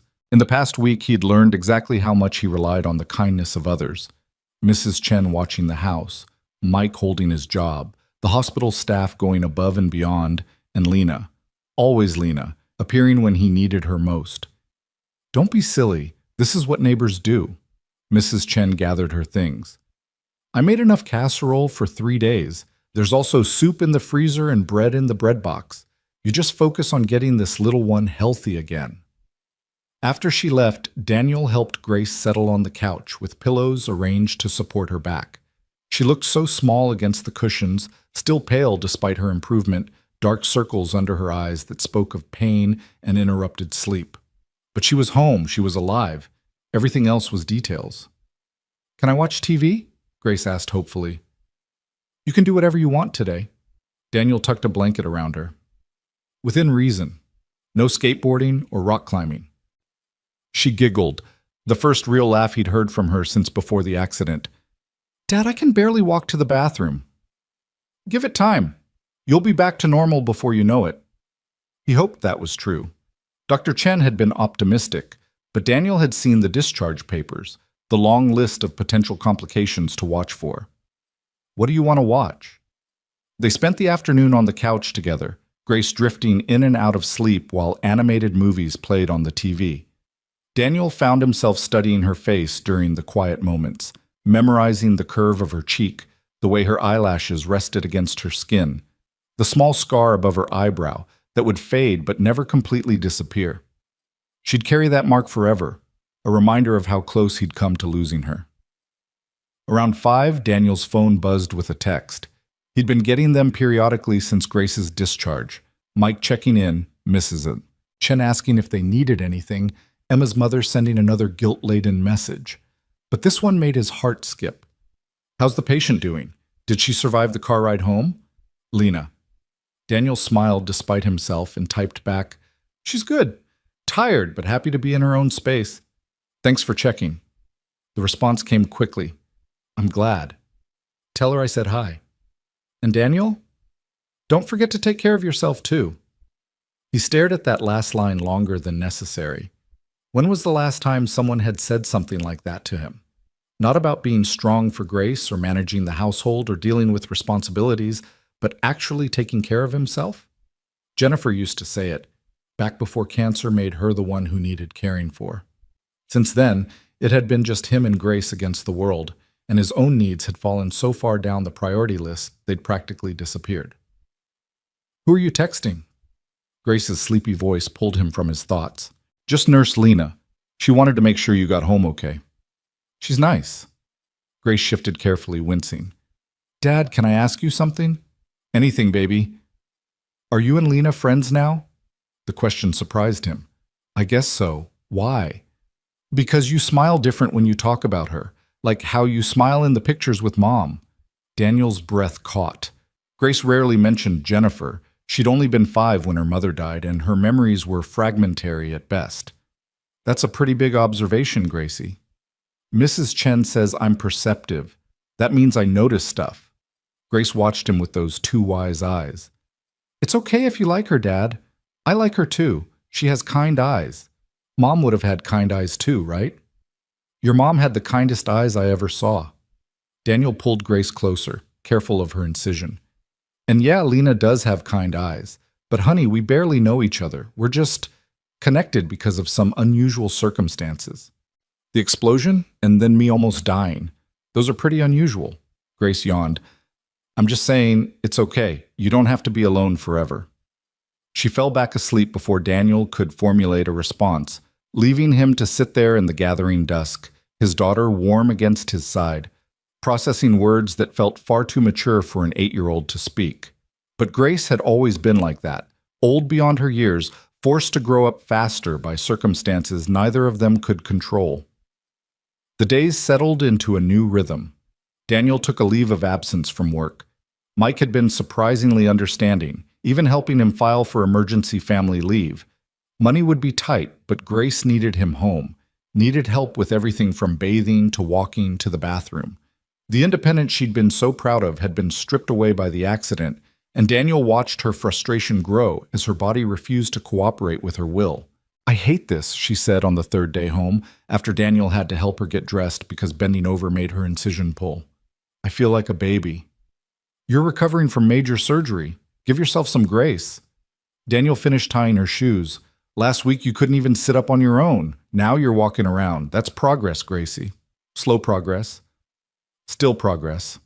He kissed the top of her head. Patience, kiddo. Your body's doing amazing work healing itself. You just can't see it yet. That afternoon, the doorbell rang. Daniel opened it to find Lena standing on his porch, her arm still in its cast, holding a bag from the local bookstore. Hi. She seemed almost nervous, shifting her weight from foot to foot. I hope this is okay. I know you said I could visit, but I probably should have called first. It's fine. Great, actually. Come in. Daniel stepped aside, noticing how her presence immediately seemed to brighten the space. She wore jeans and a soft green sweater that brought out the gold in her brown eyes, her dark hair loose around her shoulders instead of pulled back in the severe ponytail she wore at the hospital. Lena! Grace appeared from the hallway, moving slowly but with genuine excitement. You came! I promised I would, didn't I? Lena held up the bag. I brought you something. Hope you like to read. Inside the bag were 3 books, middle-grade novels about adventure and friendship and brave girls doing impossible things. Grace's face lit up as she examined each one. These look so good. Dad, can I start reading now? After dinner. We've got about an hour before Mrs. Chen's casserole is ready. Daniel caught Lena's eye. You're welcome to stay. There's plenty. I don't want to intrude. You're not. The words came out more forcefully than he'd intended, but they were true. Stay. Please. So she did. While Grace settled back on the couch with one of her new books, already disobeying the after-dinner rule, but Daniel let it slide. He and Lena moved to the kitchen. She insisted on helping prepare the salad to go with the casserole, working one-handed with impressive efficiency. How are you managing? Lena asked as she tore lettuce into a bowl. Really managing, not the brave face you put on for everyone else. Daniel paused in his chopping of tomatoes. I'm terrified, he admitted. Every time she winces or moves wrong or looks pale, I think something's going wrong. I keep waiting for the other shoe to drop. That's normal. Trauma doesn't end when you leave the hospital. It echoes. Lena's voice was gentle, understanding. After the explosion, I jumped every time I heard a loud noise for weeks. Still do sometimes. Your body remembers fear even when your mind knows you're safe. How do you deal with it? Therapy helps. So does time. And remembering that we're both still here, that's not nothing. She smiled at him. You saved my life, Daniel. I know you don't like hearing it, but it's true. And because of that, I was there to help save Grace's. Maybe that's how we deal with trauma. We turn it into something meaningful.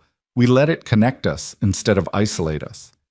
They ate dinner together, the three of them around the small kitchen table, and it felt startlingly normal. Grace chattered about her books between careful bites of food. Lena told funny stories from her nursing shifts, and Daniel found himself laughing, really laughing, for the first time in weeks. The weight he'd been carrying seemed lighter with Lena there, as if she'd picked up one end of his burden without even being asked. After dinner, Grace lasted only 20 minutes before exhaustion claimed her. Daniel carried her to bed. She protested she could walk, but he could see her struggling, and tucked her in with one of the new books on her nightstand. "Today was a good day," Grace murmured, already half asleep. "Lena being here made it better. Can she come back?"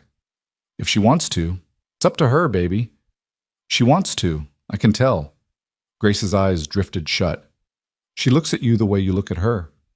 Before Daniel could process that observation, Grace was asleep, her breathing deep and even. He stood in her doorway for a moment, watching the rise and fall of her chest, still marveling at the fact that she was here, alive, healing. When he returned to the living room, he found Lena washing dishes at the sink, her cast covered with a plastic bag to keep it dry. "You don't have to do that," Daniel protested. "I know, but I want to help." She glanced at him over her shoulder. "You're not the only one who runs toward fires, Daniel. Some of us just do it differently." He picked up a dish towel and started drying the clean plates, working in comfortable silence beside her. The domesticity of it struck him, how natural it felt to share this space with her, how easily she'd integrated into their evening. It had been just him and Grace for so long that he'd forgotten what it was like to have another adult presence, someone to share the load with. "Grace says you look at me the way I look at you," Daniel said before he could stop himself. "Whatever that means." Lena's hand stilled in the soapy water. "She's a perceptive kid. That's what Mrs. Chen says." Daniel set down the plate he'd been drying. "Lena, I don't know what's happening here. Between us, I mean. This connection, or whatever it is, scares you?" "Yeah, it does." He turned to face her. "I've been alone for 3 years. Just me and Grace, and that's been enough. It's had to be enough because I couldn't risk anything that might destabilize what we've built. And then you show up, and suddenly nothing feels stable anyway, but in a different way. A way that makes me think maybe alone isn't enough anymore." Lena dried her good hand on a towel, then reached out and touched his arm. "I'm scared too. After the explosion, after almost dying, I've been trying to figure out what I want my life to look like. What matters? And then I met you, or re-met you, I guess, and everything got complicated in ways I wasn't expecting. So what do we do?" "I don't know." Her smile was tentative but genuine. "Maybe we just take it one day at a time. No pressure, no expectations. Just see what happens." "I can do that." Daniel covered her hand with his. "Grace really likes you, by the way. That's not nothing. She doesn't warm up to people easily." "The feeling's mutual. She's an amazing kid. You've done a great job with her." "I've tried. Most days I feel like I'm barely holding it together." "Welcome to parenting. I'm pretty sure that's universal." Lena squeezed his arm once, then stepped back, creating space between them. "I should go. It's getting late and you both need rest." Daniel walked her to the door, oddly reluctant to see her leave. The house would feel emptier without her in it, he realized. When had that happened? When had Lena Brooks become someone whose absence created a void? At the door, she turned back. "Can I come by again? I don't want to overstep, but I'd like to check on Grace. And you?" "Please do. Anytime." Daniel meant it. "Fair warning, though. Our lives are pretty boring. Work and school and homework and trying to make ends meet. No excitement." "After the month we've had, boring sounds perfect." Lena smiled, then did something unexpected. She stood on her toes and kissed his cheek, brief, feather light, but it sent warmth spreading through his chest. "Good night, Daniel." He stood in the doorway long after her car disappeared down the street, his hand pressed to the spot where her lips had touched his skin, and felt the careful walls he'd built around his heart beginning to crack. Over the next 2 weeks, Lena became a regular presence in their lives. She'd stop by after her shifts at the hospital, bringing groceries they needed, or books she thought Grace would enjoy. She'd stay for dinner, help with dishes, sit on the couch while Grace showed off her progress, first walking without help, then bending to touch her toes, then doing a careful cartwheel that made Daniel's heart stop, but proved she was truly healing. They never defined what was happening between them. Daniel and Lena existed in this strange liminal space, more than friends, not quite dating, bound together by circumstances that defied normal relationship progression. Sometimes their hands would brush while cooking together, or they'd catch each other's eyes across the room and smile for no reason. Small moments that felt enormous. Grace watched it all with 8-year-old satisfaction, occasionally making comments like, "You should hold her hand, Dad," or, "Lena, did you know my dad makes really good pancakes?" Her matchmaking attempts were transparent and adorable, and surprisingly effective at pushing them towards something neither had quite dared to name yet. 3 weeks after Grace came home from the hospital, Daniel returned to work part-time. Mike had arranged for him to do half-days, allowing him to be home when Grace got back from school. Money was still tight. The hospital bills had started arriving, enormous figures that made Daniel's stomach turn. But they were managing, barely, but managing nonetheless. One evening, as Daniel sat at the kitchen table sorting through the medical bills with mounting despair, Lena arrived for dinner. She took one look at the paperwork spread across the table and frowned. "Daniel, have you applied for hospital financial assistance?" "What?" "Financial assistance. The hospital has programs for people who can't afford their bills. There are forms." She picked up one of the statements. "Oh my God, they're charging you full price for everything? That's not right. You should be getting discounts for emergency services, and Grace's surgery should be partially covered by—" She stopped, realizing Daniel was staring at her. "What?" "I didn't know any of that existed." "Most people don't. The hospital doesn't exactly advertise it." Lena sat down across from him, her expression determined. "Let me help. I know the system. I know who to talk to. These bills can be negotiated, reduced. You shouldn't have to go bankrupt because a drunk driver hit your daughter."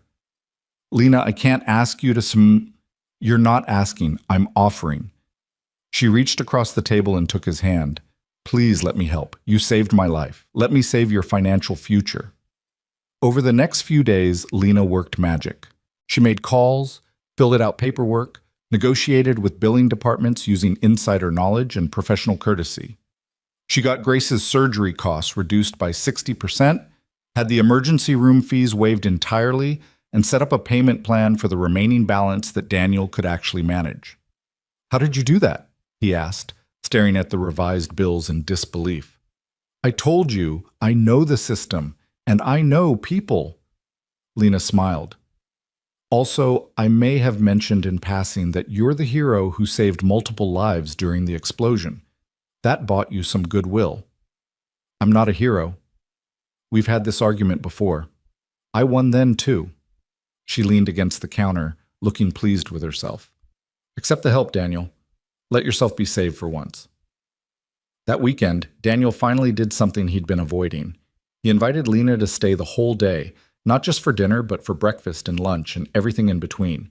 Grace was ecstatic, immediately dragging Lena to her room to show off her recovered mobility through an elaborate dance routine she'd been practicing. "She's really bounced back," Lena observed as they watched Grace perform, her movements still a bit stiff but essentially normal. "Kids are incredible that way. A month ago she was in ICU, and now look at her." Miracle of modern medicine, and one very skilled surgical nurse. Daniel glanced at her. "How's your arm?" "Better. Cast comes off next week. I'm cleared to return to full duties at the hospital." She flexed her fingers. "Can't wait to have both hands back." "Will you still have time to visit? Once you're back full-time?" The vulnerability in his voice surprised them both. Lena turned to face him fully, her expression soft. "Daniel, I'll make time, if you want me to." "I do." The words were simple but weighted with meaning. "Grace does too." "Just Grace?" Her tone was teasing, but her eyes were serious. Before Daniel could answer, Grace finished her routine with a dramatic bow. "What did you think? Was I good?" "You were amazing," Lena applauded enthusiastically. 10 out of 10, would watch again. They spent the day together doing ordinary things, making pancakes for breakfast, watching movies, playing board games that Grace won through what Daniel suspected was creative rule interpretation. It felt like family, Daniel realized with a jolt. Not his and Grace's usual two-person unit, but something larger, warmer, more complete. That evening, after Grace went to bed, Daniel and Lena sat on the porch steps in the cool November air, watching stars appear in the darkening sky. Riverbend was quiet around them, most neighbors already settled in for the night. "I've been thinking," Lena said quietly, "about that night in the hospital, the explosion." "Yeah?" "If it hadn't happened, if there'd been no gas leak, no fire, we never would have met. You would have dropped off your reports and left. I would have finished my shift and gone home. Our lives would never have intersected." Daniel considered this. Butterfly effect. One small change and everything's different. Exactly. And I know it's probably wrong to be grateful for something that could have killed us both, but I can't help it. Because if it hadn't happened, I wouldn't be here right now. I wouldn't know you or Grace.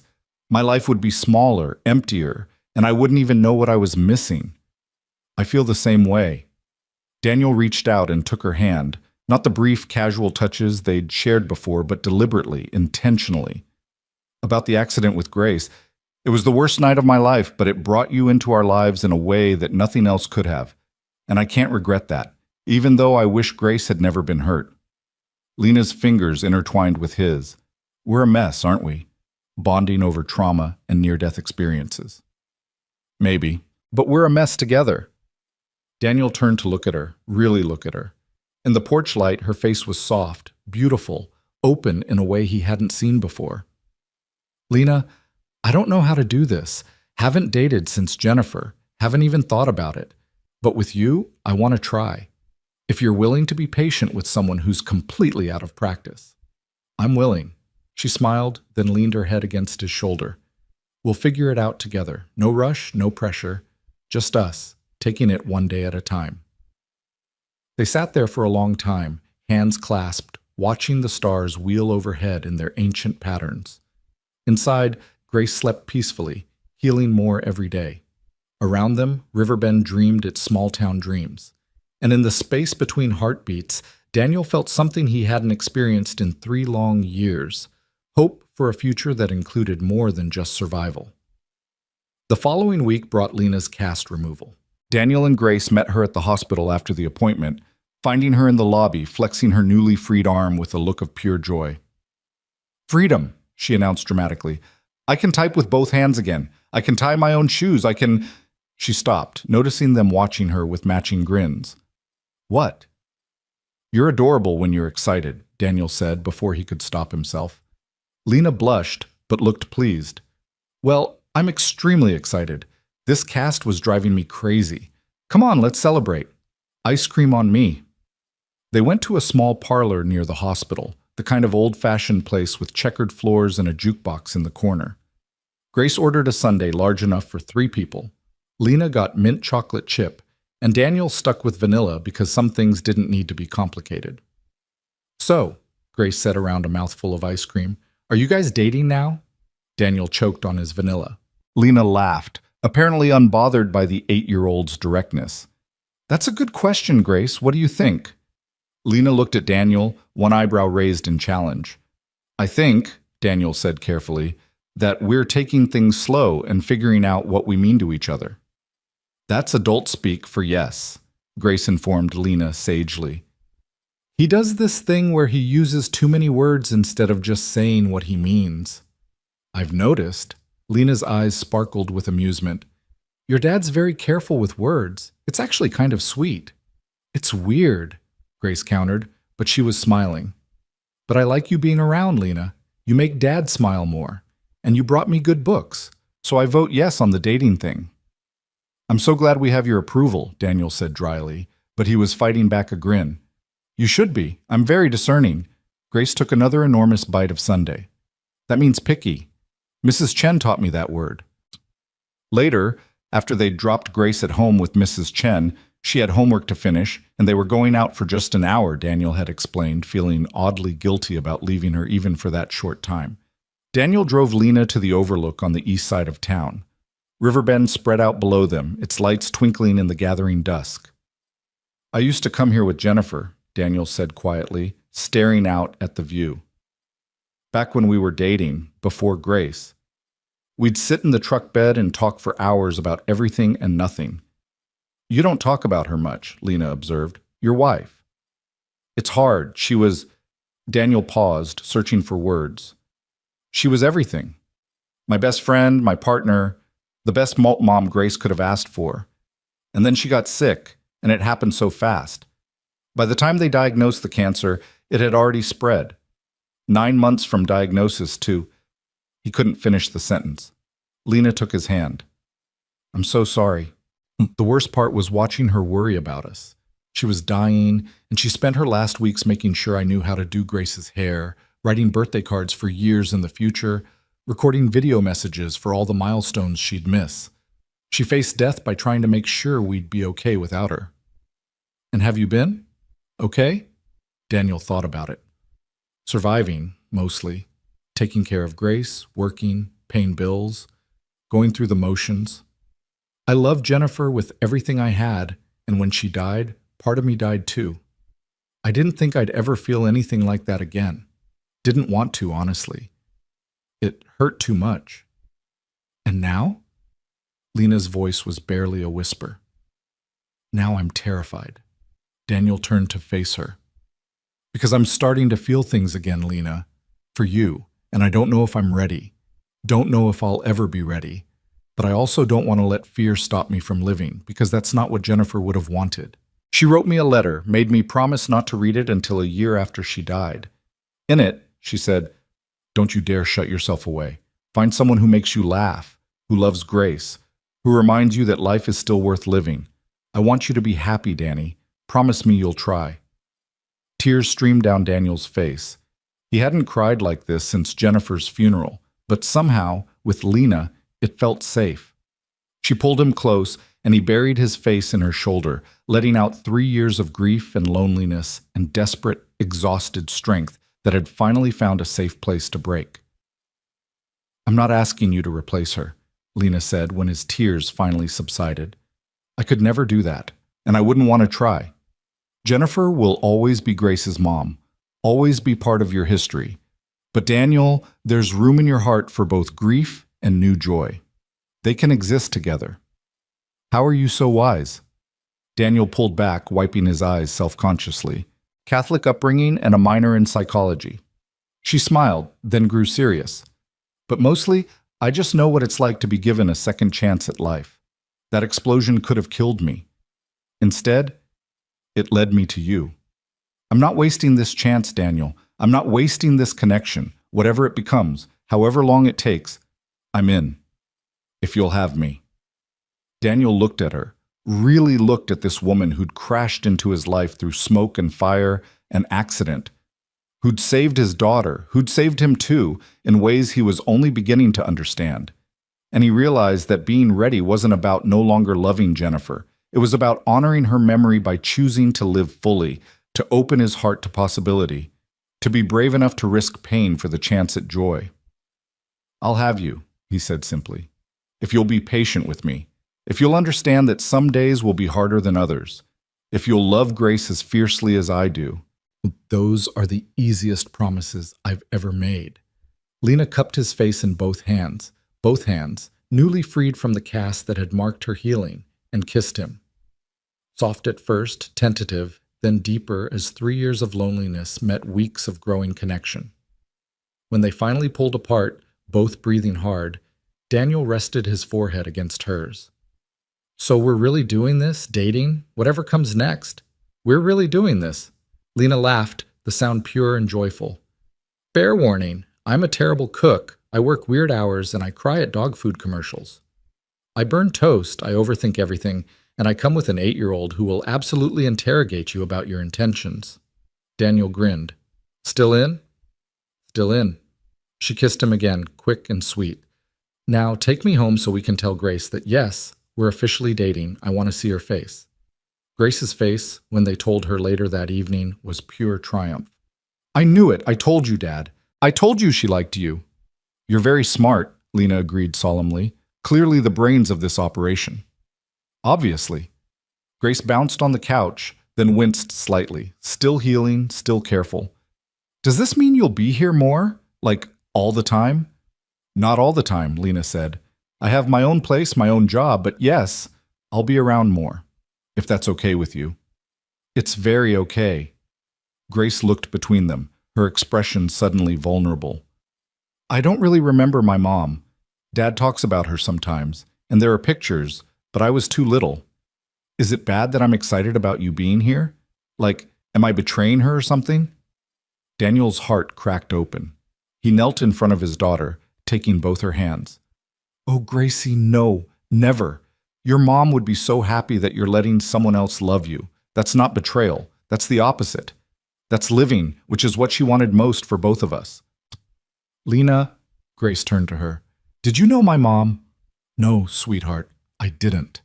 But you'd have liked her. Everyone liked her. Dad says she was the best person he ever met. I'm sure she was. Lena's voice was thick with emotion. And I hope someday I can be half as good to you as she would have been. Grace considered this, then nodded decisively. You're pretty good already. You saved my life, and you make Dad smile, and you bring good books. Mom would approve. That night, after Grace finally went to bed, exhausted from the excitement but happy in a way Daniel hadn't seen since before the accident, he and Lena sat together on the couch. No TV, no distractions, just the two of them in comfortable silence. Thank you, Daniel said finally. For what? For being patient with us. For understanding that this family comes with history and complexity and an 8-year-old who's been through more than any kid should have to handle. Daniel, I don't want simple. I want real. Lena shifted closer, fitting herself against his side.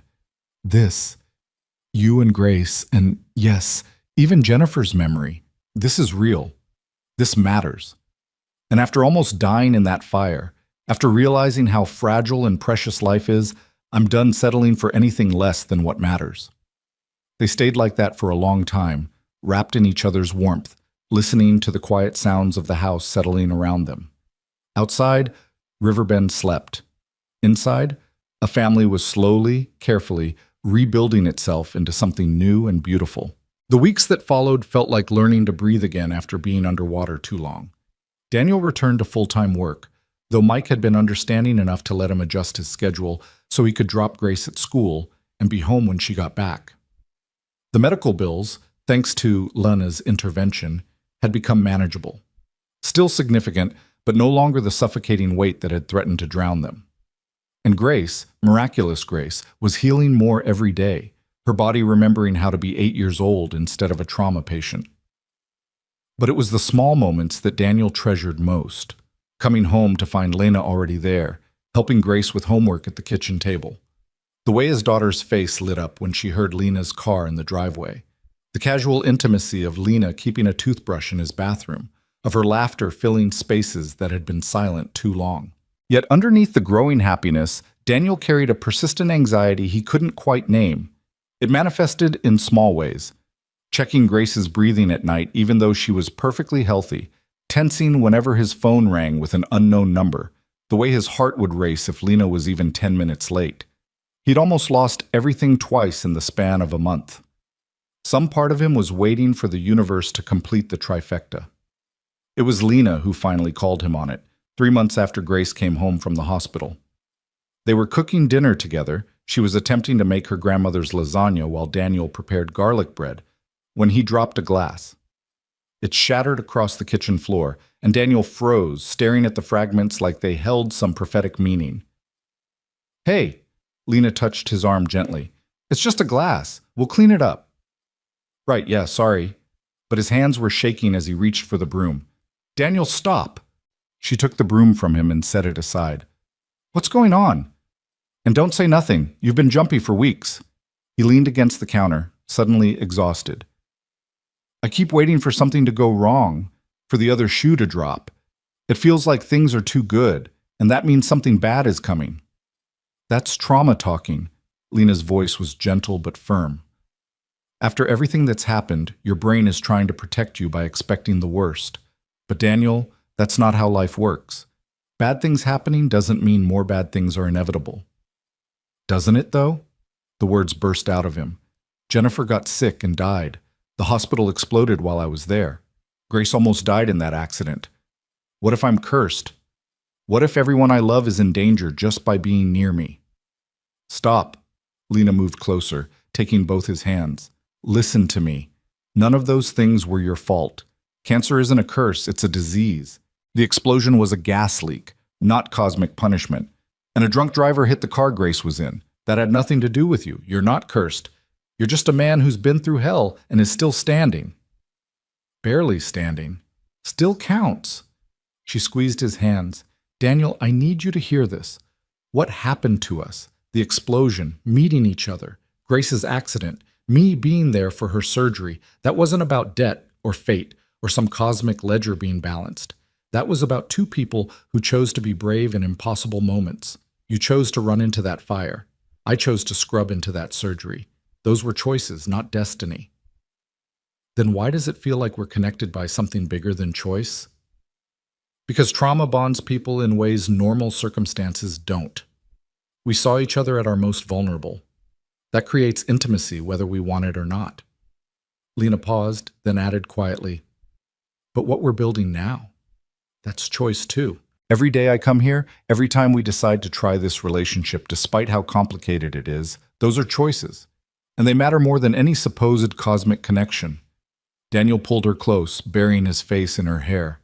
I'm terrified of losing you, of losing Grace again, of everything falling apart. I know. But Daniel, you can't protect yourself from loss by pushing away happiness. That's not living. That's just existing. She pulled back to look at him. Your wife knew that. That's why she made you promise to try again. She understood that love is always a risk, but it's a risk worth taking. When did you get so wise? I almost died, remember? Near-death experiences give you perspective. She smiled, then kissed him softly. Now come on, let's clean up this glass and finish dinner before Grace gets back from Emma's house.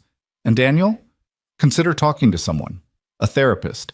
They can help with the anxiety better than I can. He did. The following week, Daniel made an appointment with a counselor who specialized in trauma and grief. Dr. Sarah Martinez, no relation to the hospital administrator, as she cheerfully explained, had an office that smelled like lavender and didn't feel clinical. Over the next several sessions, she helped Daniel unpack 3 years of compressed grief. The guilt he carried over Jennifer's death, his terror about Grace's accident, and his fear that allowing himself to be happy with Lena was somehow betraying the life he'd had before. You're not betraying anyone, Dr. Martinez told him during their 4th session.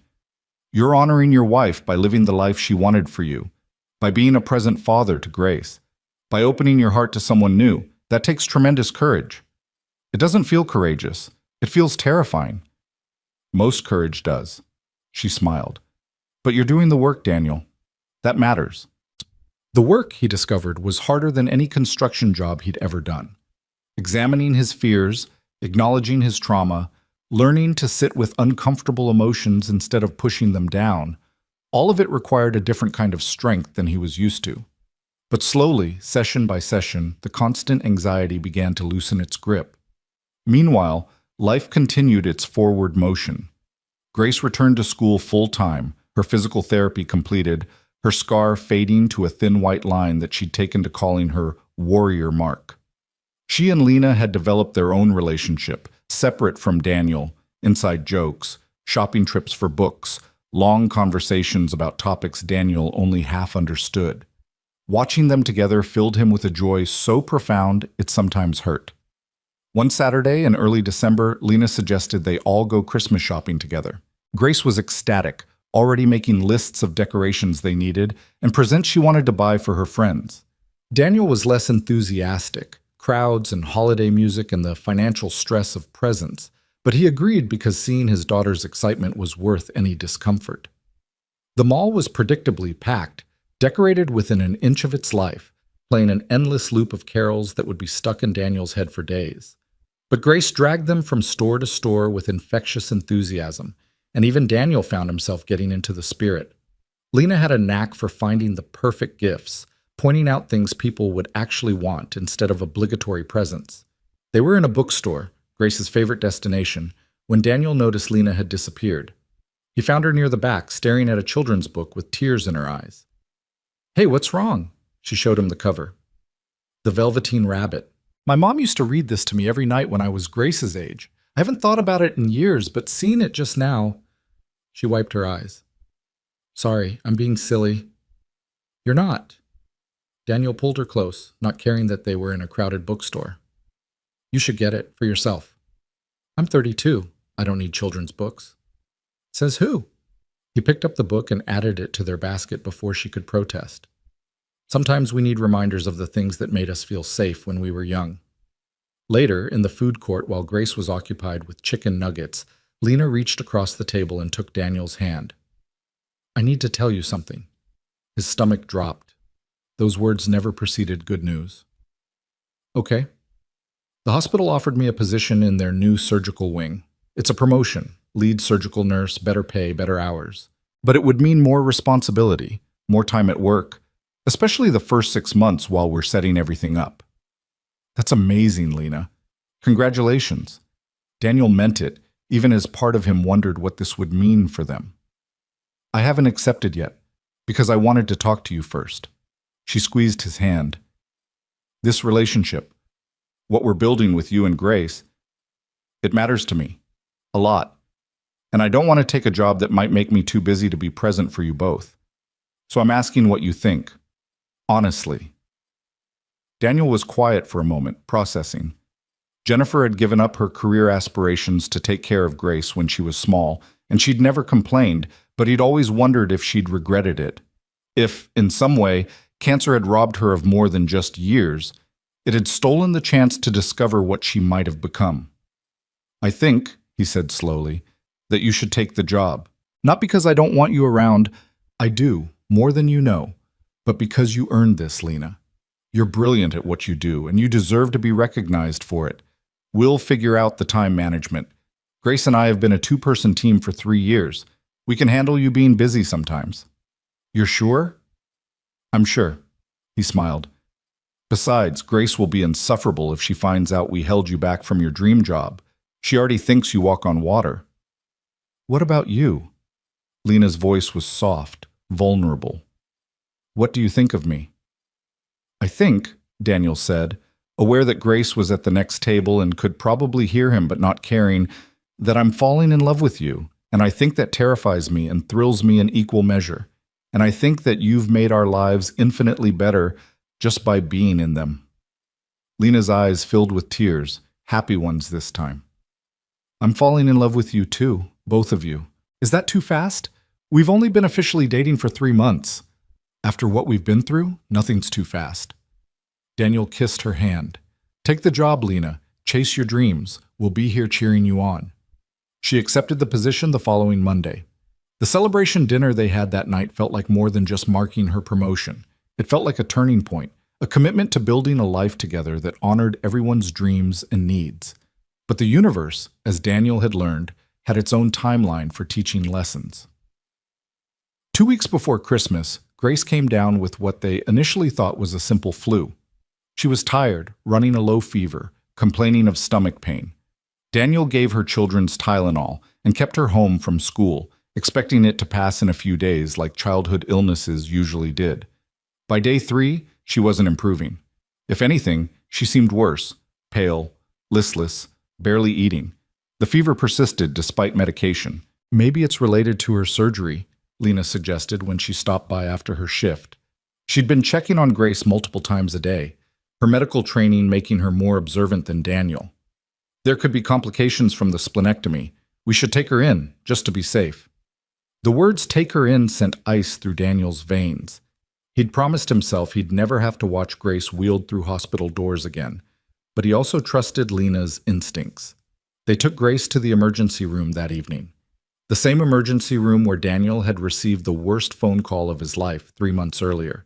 The same place where Lena had met him with determination in her eyes and a promise to save his daughter. Coming back felt like tempting fate. But the test came back showing not surgical complications but something simpler, appendicitis. Grace's appendix was inflamed and needed to come out, but it hadn't ruptured yet. A straightforward surgery, the doctor assured them. Routine. Daniel still felt like he was drowning. Hey! Lena took his face in both hands, forcing him to look at her. They were in the same surgical waiting room where he'd spent the longest night of his life. This is different. This isn't life-threatening. It's appendicitis. Thousands of kids get their appendix out every year, and they're fine. I can't do this again. I can't sit in this room and wait and wonder if my daughter's going to die. Then don't. Come with me. She pulled him up, leading him out of the waiting room and down a corridor he didn't recognize. They ended up in a small chapel, non-denominational, quiet, empty, except for rows of simple wooden pews and a stained glass window that caught the hallway light. I found this place after the explosion, Lena said quietly. When I was recovering, feeling sorry for myself, angry at the universe for the pain and the fear and the uncertainty. I'm not particularly religious, but something about this space helped, so I'm sharing it with you now. They sat together in the peaceful silence, and Daniel felt something in his chest begin to unclench. I'm sorry. I know I'm being irrational. You said it yourself, routine surgery, not life-threatening. You're being human. You're being a father who loves his daughter and has been through hell. There's no wrong way to feel right now. Lena leaned against him. But Daniel, I need you to hear this. Grace is going to be fine. I know it in my bones, and even if I didn't, even if this was scary and uncertain, we'd get through it together. You're not alone anymore. The surgery took 90 minutes. Daniel paced the chapel for 85 of them, Lena sitting patiently in the pew, occasionally reminding him to breathe. When the surgeon finally came to tell them it had gone perfectly, that Grace was already awake and asking for her dad, Daniel's legs nearly gave out. Grace looked impossibly small in the recovery bed, but she was alert, present, already complaining about being hungry. The doctor says I can't eat for a few hours, she grumbled when Daniel reached her bedside. That's not fair. Surgery makes you hungry. That's not how it works, baby. Daniel kissed her forehead, relief making him giddy. But I promise, as soon as they let you eat, we'll get you whatever you want. Even ice cream for breakfast? Let's not push it. Lena appeared in the doorway, having given them a moment alone. How's our patient? Starving and cranky, so basically normal. Grace reached out her hand to Lena. You were right. My appendix was broken. Inflamed, Lena corrected with a smile. But close enough. You're very brave. You know that? I'm getting kind of tired of being brave. Grace's voice was small suddenly, vulnerable. Can I just be normal for a while? No more hospitals? I think that can be arranged.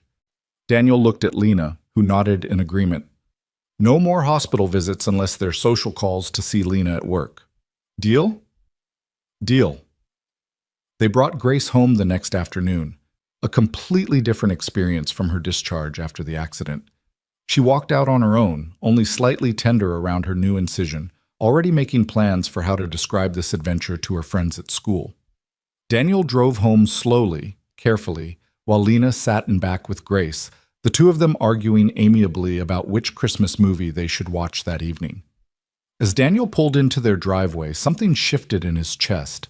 The fear that had been his constant companion for months, the anxiety that more bad things were inevitable, suddenly seemed less substantial. They'd faced another medical crisis, and Grace had come through it fine. Not every hospital visit ended in tragedy. Not every moment of fear resulted in loss. Maybe, Daniel thought as he helped Grace out of the truck, maybe he could start believing that good things didn't have to be temporary. That happiness didn't automatically come with an expiration date. That night, after Grace was asleep on the couch with her promised Christmas movie playing softly, Daniel and Lena sat together on the porch despite the December cold. The neighborhood twinkled with holiday lights, and somewhere down the street, carolers were making their rounds. Thank you, Daniel said quietly, for today, for getting me through it. You would have gotten through it anyway, but I'm glad I could help. Lena pulled her coat tighter. Daniel, I've been thinking about something, about us. His heart rate kicked up. Okay. My lease is up in February, and I've been wondering, she turned to face him, what if I didn't renew it? What if I moved in here instead, with you and Grace? Daniel stared at her, processing. You want to move in? Only if you want me to. I know it's fast, and I know it's complicated with Grace to consider. But I'm here almost every day anyway, and I love you both, and it feels silly to keep paying rent on a place I barely use. She was talking faster now, nervous. But if it's too soon, I completely understand. We can wait. I just thought, yes. The word came out firm, certain, without any of the anxiety Daniel had expected to feel. Yes, I want you to move in. We want you to move in. This house has felt more like a home in the past 3 months than it has in 3 years, and that's because you're in it. You're sure.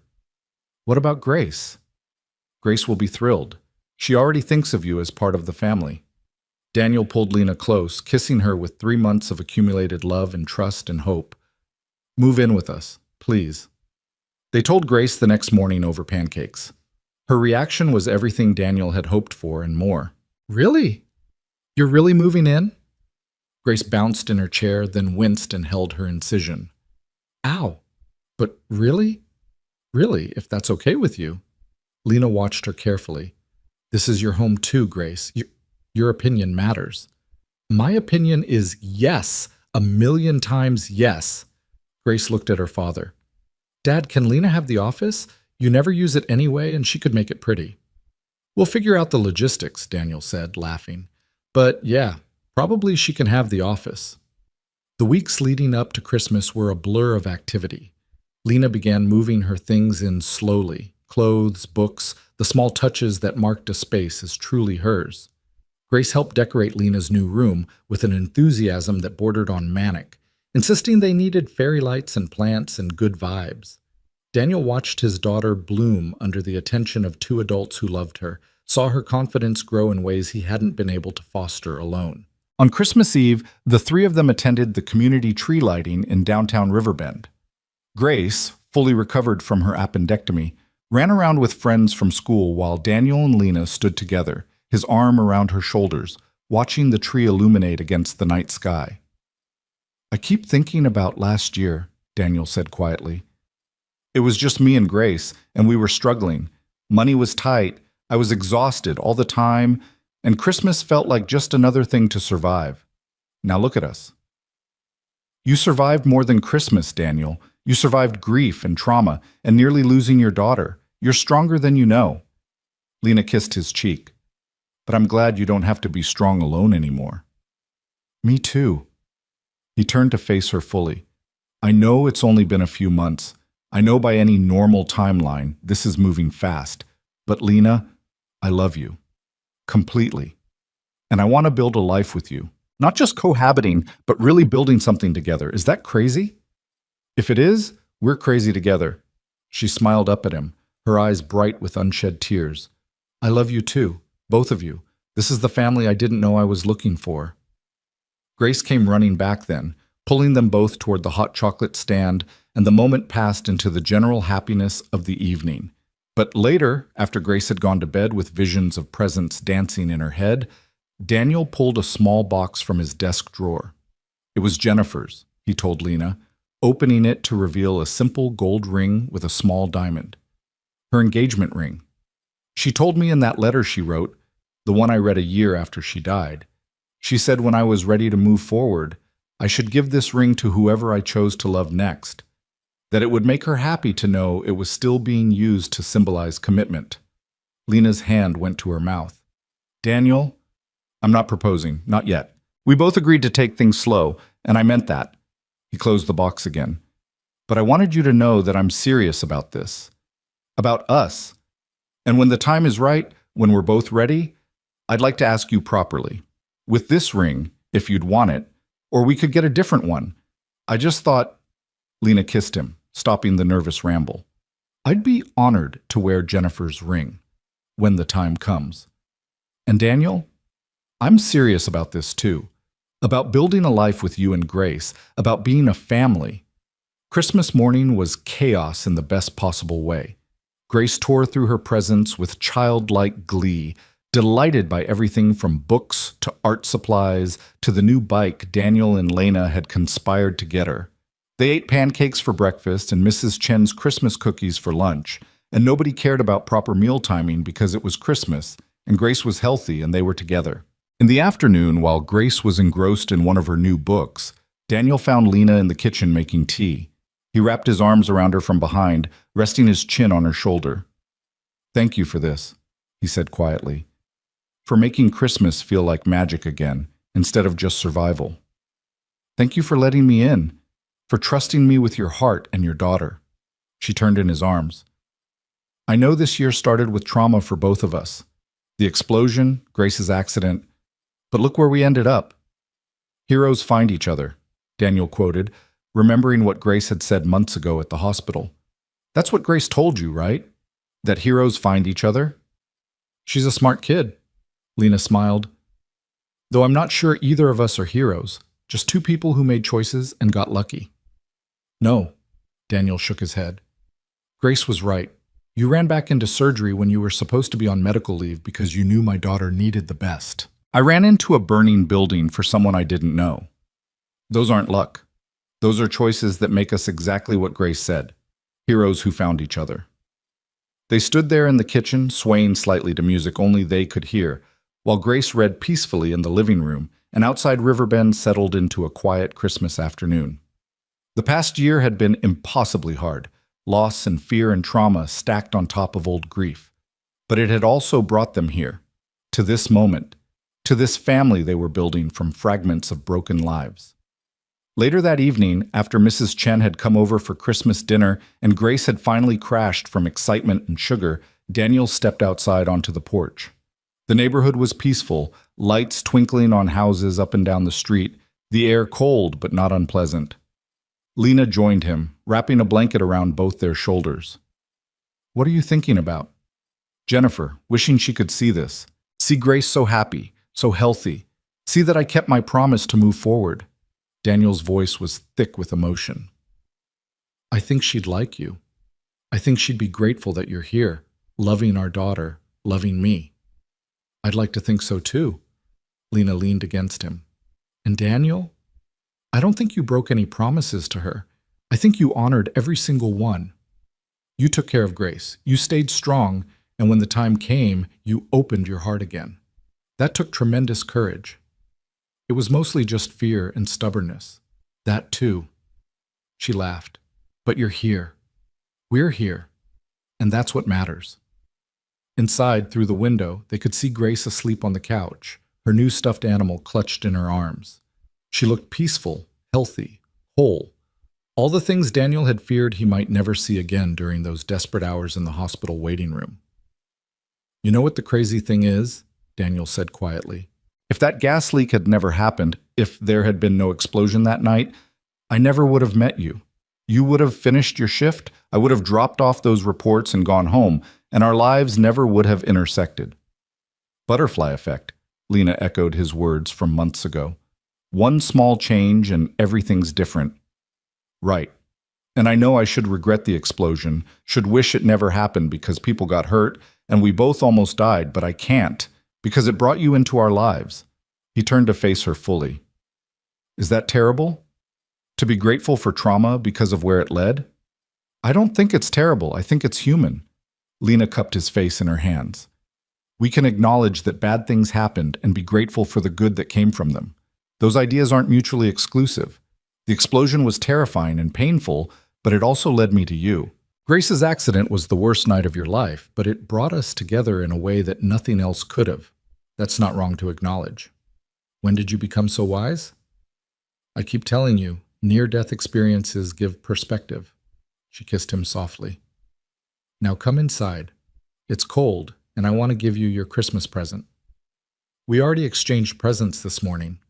This one's different, more private. She pulled him toward the door, her smile mysterious. Inside, after checking that Grace was still soundly asleep, Lena led Daniel to their bedroom, still adjusting to thinking of it as their bedroom instead of just his. She pulled a wrapped package from her closet and handed it to him. It's not much, but I thought you might like it. Daniel unwrapped it carefully to find a leather-bound journal, but when he opened it, he realized it wasn't empty. The first page had a photo of him and Grace from before Jennifer died. He didn't even remember Lena having access to his photo albums. The next pages were filled with photos from the past few months.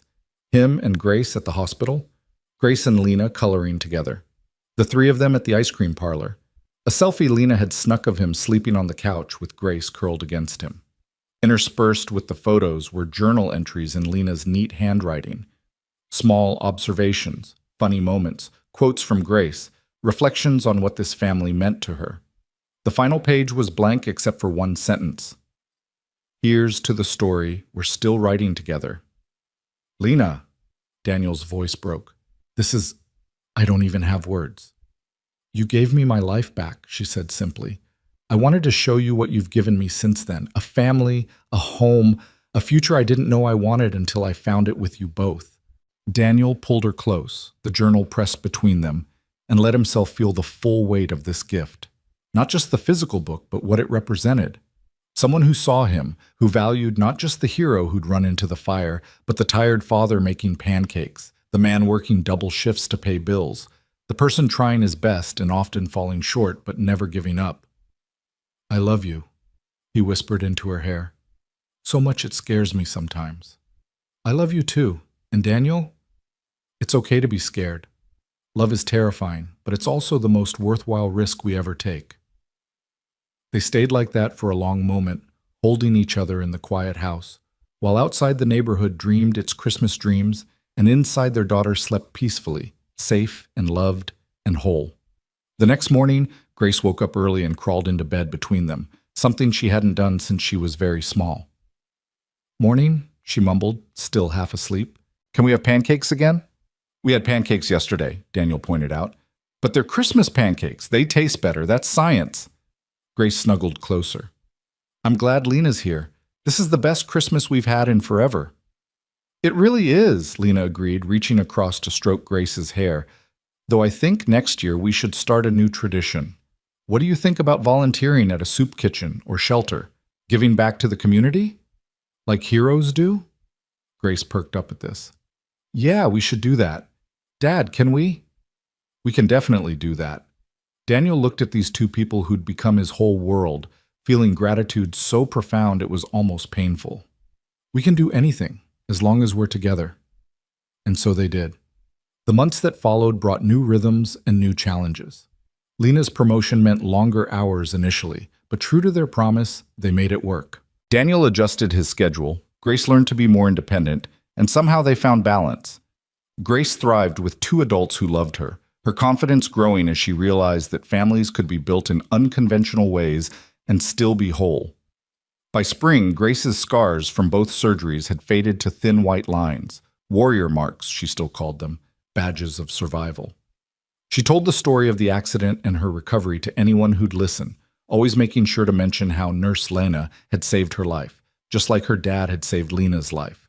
It was a story she was proud of, a narrative of connection and courage that made sense to her 8-year-old understanding of the world. On the anniversary of the explosion, a warm evening in late April, Daniel and Lena returned to Riverbend General Hospital. Not as patients or in crisis, but as visitors. The damaged wing had been rebuilt, modernized, safer now, with redundant systems to prevent gas leaks. They walked through the new corridors together, hand in hand, retracing the path Daniel had taken that night when he'd run toward danger instead of away. It looked so different, Lena observed. Hard to believe this was where... She didn't finish the sentence. Where our lives changed forever, Daniel completed. For better or worse? Definitely for better. She squeezed his hand. Though I could have done without the near-death experience part. They found the plaque that had been installed in the new wing, a memorial to that night, honoring the staff who'd responded to the crisis and acknowledging the unnamed civilian who'd rescued trapped personnel. Daniel had refused all interviews, all recognition, but the hospital had insisted on some form of acknowledgement. That's you, Lena said, touching the plaque. The unnamed hero. I prefer to stay unnamed, thanks. Daniel pulled her away from the memorial. Come on, let's go home. Grace said she's making us dinner, which means we're probably having cereal and sandwiches, but the thought counts. Grace was indeed attempting to cook, with Mrs. Chen's supervision, when they arrived home. The kitchen smelled like slightly burned grilled cheese, but the table was set carefully, and their daughter beamed with pride at her accomplishment. I made everything myself, Grace announced. Mrs. Chen just supervised for safety. We've got grilled cheese, tomato soup from a can, but I heated it myself, and cookies from the bakery because I'm not allowed to use the oven alone yet. It's perfect, Lena assured her. Best meal I've had all week. They ate together, the four of them. Mrs. Chen had been invited to stay because she'd become so integral to their lives. And it felt like family. Not the traditional configuration, not what any of them had planned, but real and solid and full of love. After dinner, while Grace showed Mrs. Chen her latest art project, Daniel pulled Lena into the hallway. His heart was racing, his palms sweating, but he knew the time was right. "Lena, I need to ask you something." She turned, curious. "Okay?" Daniel pulled out the small box he'd shown her months ago, Jennifer's ring, simple and elegant and full of history. "I know we said we'd take our time, and we have. It's been almost 9 months since we officially started dating, 6 months since you moved in, and I know that's still fast by normal standards, but nothing about us has ever been normal." "Daniel." Lena's eyes were already filling with tears. "Let me finish." He smiled, nervous but certain. "You saved my daughter's life. You saved me too, in ways that had nothing to do with medical intervention. You walked into our broken, grieving lives and helped us remember how to be whole. You love Grace like she's your own.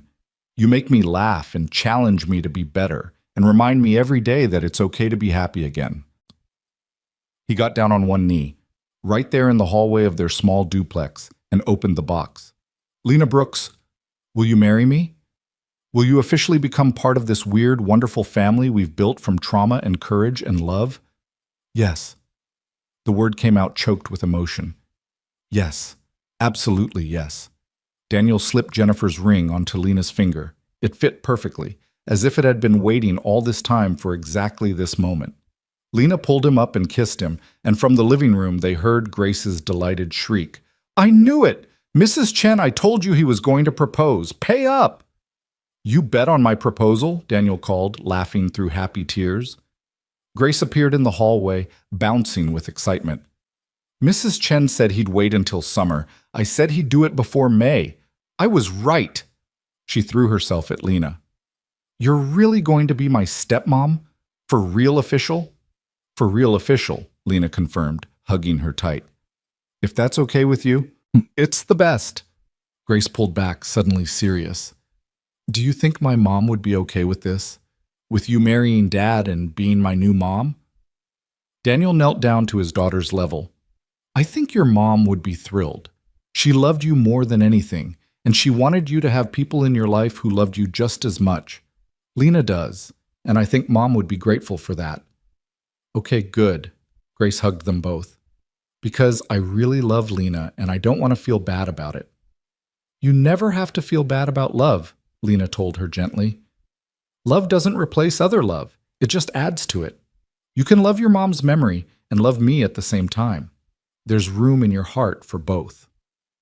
That night, after Grace finally went to bed, too excited to sleep but eventually crashing hard, Daniel and Lena sat together on the porch, their usual spot for important conversations. Lena kept looking at the ring on her finger, smiling every time the porch light caught the diamond. "We should probably set a date," she said, "though I'm flexible, whenever feels right. How about next spring? That gives us a year to plan, to let Grace really adjust to the idea, to do this right." Daniel pulled her closer. "Nothing fancy, just family and close friends. Maybe here, in the backyard. What do you think?" "I think it sounds perfect." Lena kissed him softly. "A year from now, we'll stand in our backyard and promise to love each other forever, with Grace as our witness. I can't imagine anything better." "Me neither." Daniel looked up at the stars wheeling overhead in their ancient patterns. "You know, a year and a half ago, I was convinced my life was over, that I'd lost everything that mattered when Jennifer died, and all I could do was survive for Grace's sake. I never imagined I could be this happy again. Life has a way of surprising us, usually in terrible ways, but sometimes the surprises are beautiful." Lena rested her head on his shoulder. "We got lucky, Daniel. In the midst of all that trauma and fear, we found each other. That's not nothing. That's everything," he corrected. They sat there long into the night, making plans and dreams and promises, while inside their daughter slept peacefully, and all around them Riverbend dreamed its small-town dreams. The past year had been impossible, full of pain and fear and moments when survival seemed like the best they could hope for. But they'd made it through. Not just survived, but thrived, building something beautiful from the broken pieces of their separate lives. Daniel thought about that night in the hospital corridor, smoke thick in his lungs, flames licking at the walls, and the choice he'd made to run forward instead of back. He thought about Grace on that operating table, Lena refusing to leave her side despite being on medical leave. He thought about all the moments of courage and connection that had led them here, to this porch, to this family, to this future they were building together. Sometimes he realized fate didn't trade debts or balance cosmic ledgers. Sometimes it just connected hearts that were always meant to meet. Sometimes heroes really did find each other, not through grand design, but through simple choices to show up, to be brave, to say yes to love, even when everything in your history said it was safer to say no.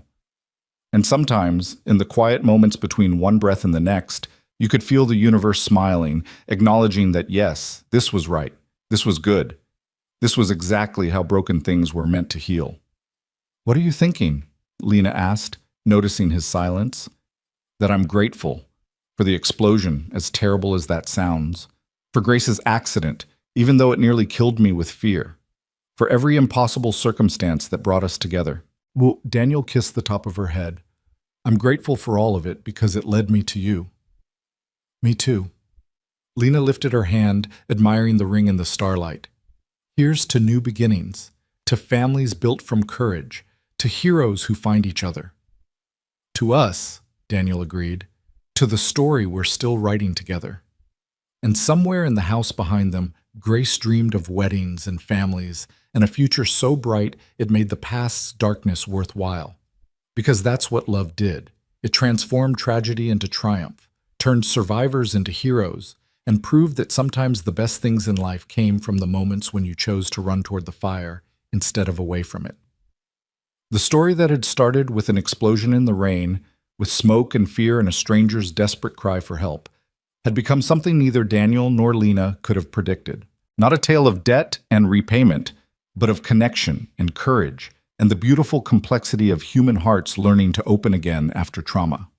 And as the stars wheeled overhead, and Riverbend slept, and two people who'd saved each other's lives planned their future together, the universe offered no guarantees, no promises that more bad things wouldn't happen. But it offered something better, the certainty that whatever came next, they'd face it together. Not alone, not afraid, but as a family bound by something stronger than fate or destiny or cosmic design. They were bound by choice, by love, by the simple, profound decision to keep showing up for each other, day after day, no matter what. And really, what more could anyone ask for than that?